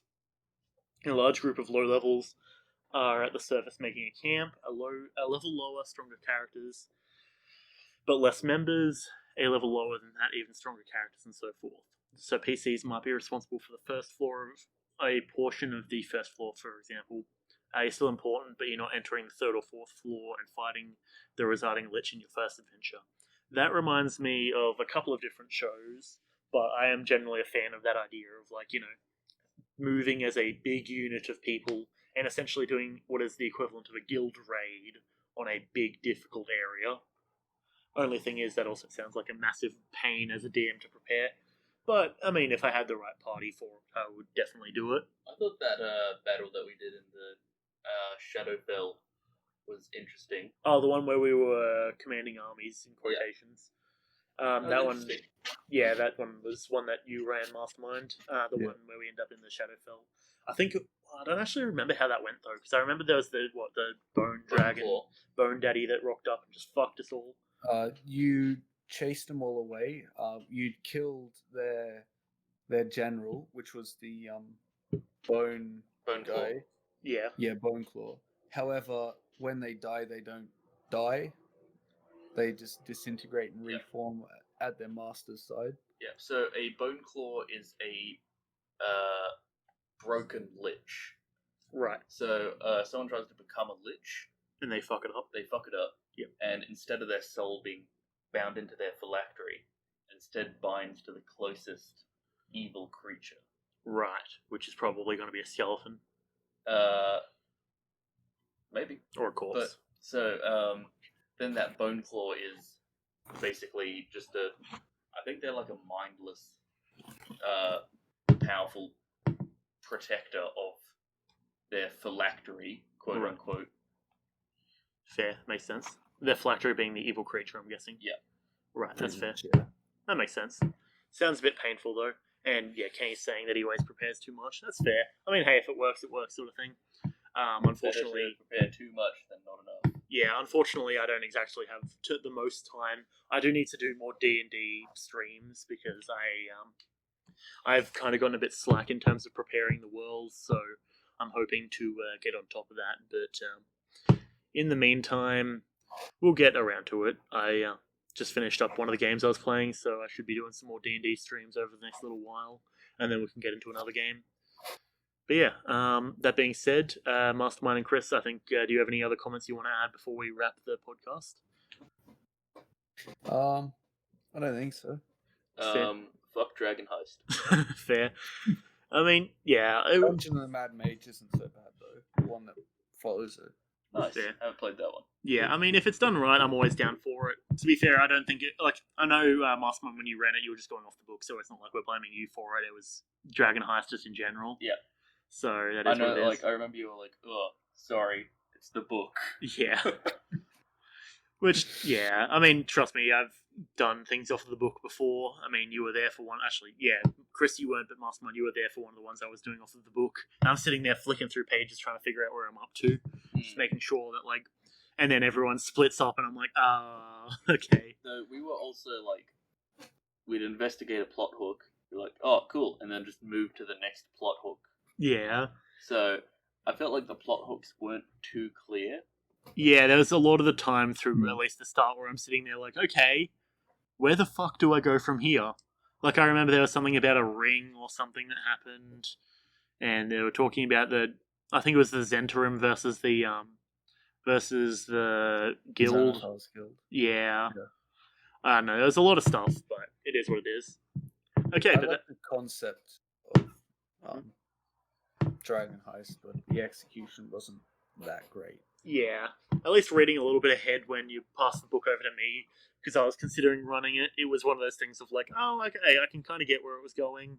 At least reading the blurb bit at the front, explaining the Zentrum and everything. I tried mixing it up a bit and making like a less combat oriented, like a old one, Pact of the Tome Warlock. Yep. So just kind of utility casty and Very ritual based, I imagine. Yeah. Which, fair, that makes sense. Though it's, you're talking in that specific campaign? yeah, that one. So we get into combat and like, oh, cool. Yeah, and then we got into big combat, especially given I was playing my Dex Paladin. I don't even remember if I took Eldritch Blast as a spell. I don't think so. Yeah, because I just You were going some other theme. I took like Toll of the Dead or something. Yeah, I think that's about right. I mean, either way, it was questionable to begin I'm with. gonna mix it up. Probably not the best campaign to be trying out new wacky things with. Well, I was thinking it would be a less combat-oriented campaign. No. I mean, I can understand Yeah. why it might be stealth-based, given it's a heist, but, Yeah. like, it's less, I would say less Honey Heist from, like, which is actually a game we need to run. Less Honey Heist, more breaking and entering and breaking everything inside by the sounds of it. Like, that's sort of what I was going for. So, like, Yeah, as Kenny's saying, modules are almost always combat heavy. Like I was thinking it would be like, sneak into this place, convince these people to do this. Yeah. Not fucking rock up, stab, And then get stabbed triple then the get times. stabbed because I'm a weak nerd. Yeah. My main weapon is a fucking book. Yeah. That was maybe not the best play. That being said, with a heist, you would certainly hope there's far more to it than killing. Yeah, absolutely. That being said, I think that brings us at least to the end of the podcast. I don't know about you, Mastermind. I don't know about you, Kris. I'll probably just chill around for a bit longer. We can play some Gungeon if you want. But that being said, I would say to anyone who's stuck around till the end, thanks for watching and thanks for sticking around. If you're watching this on YouTube, you can find us. Kris, I don't think you've got really anything that you want to be shouted out. No. Okay. You can find me obviously at twitch.tv. Check out my Call of Duty clips. Yeah, no, I don't presume that's a thing that you want to be doing. You can find me though at twitch.tv/JetX100 once again, and Mastermind is at twitch.tv/Mastermind72727. Again, thanks for watching. This should be up on tomorrow morning, so I'll give it a good old edit tonight, and we should be good. But yeah, thanks for watching, and goodbye.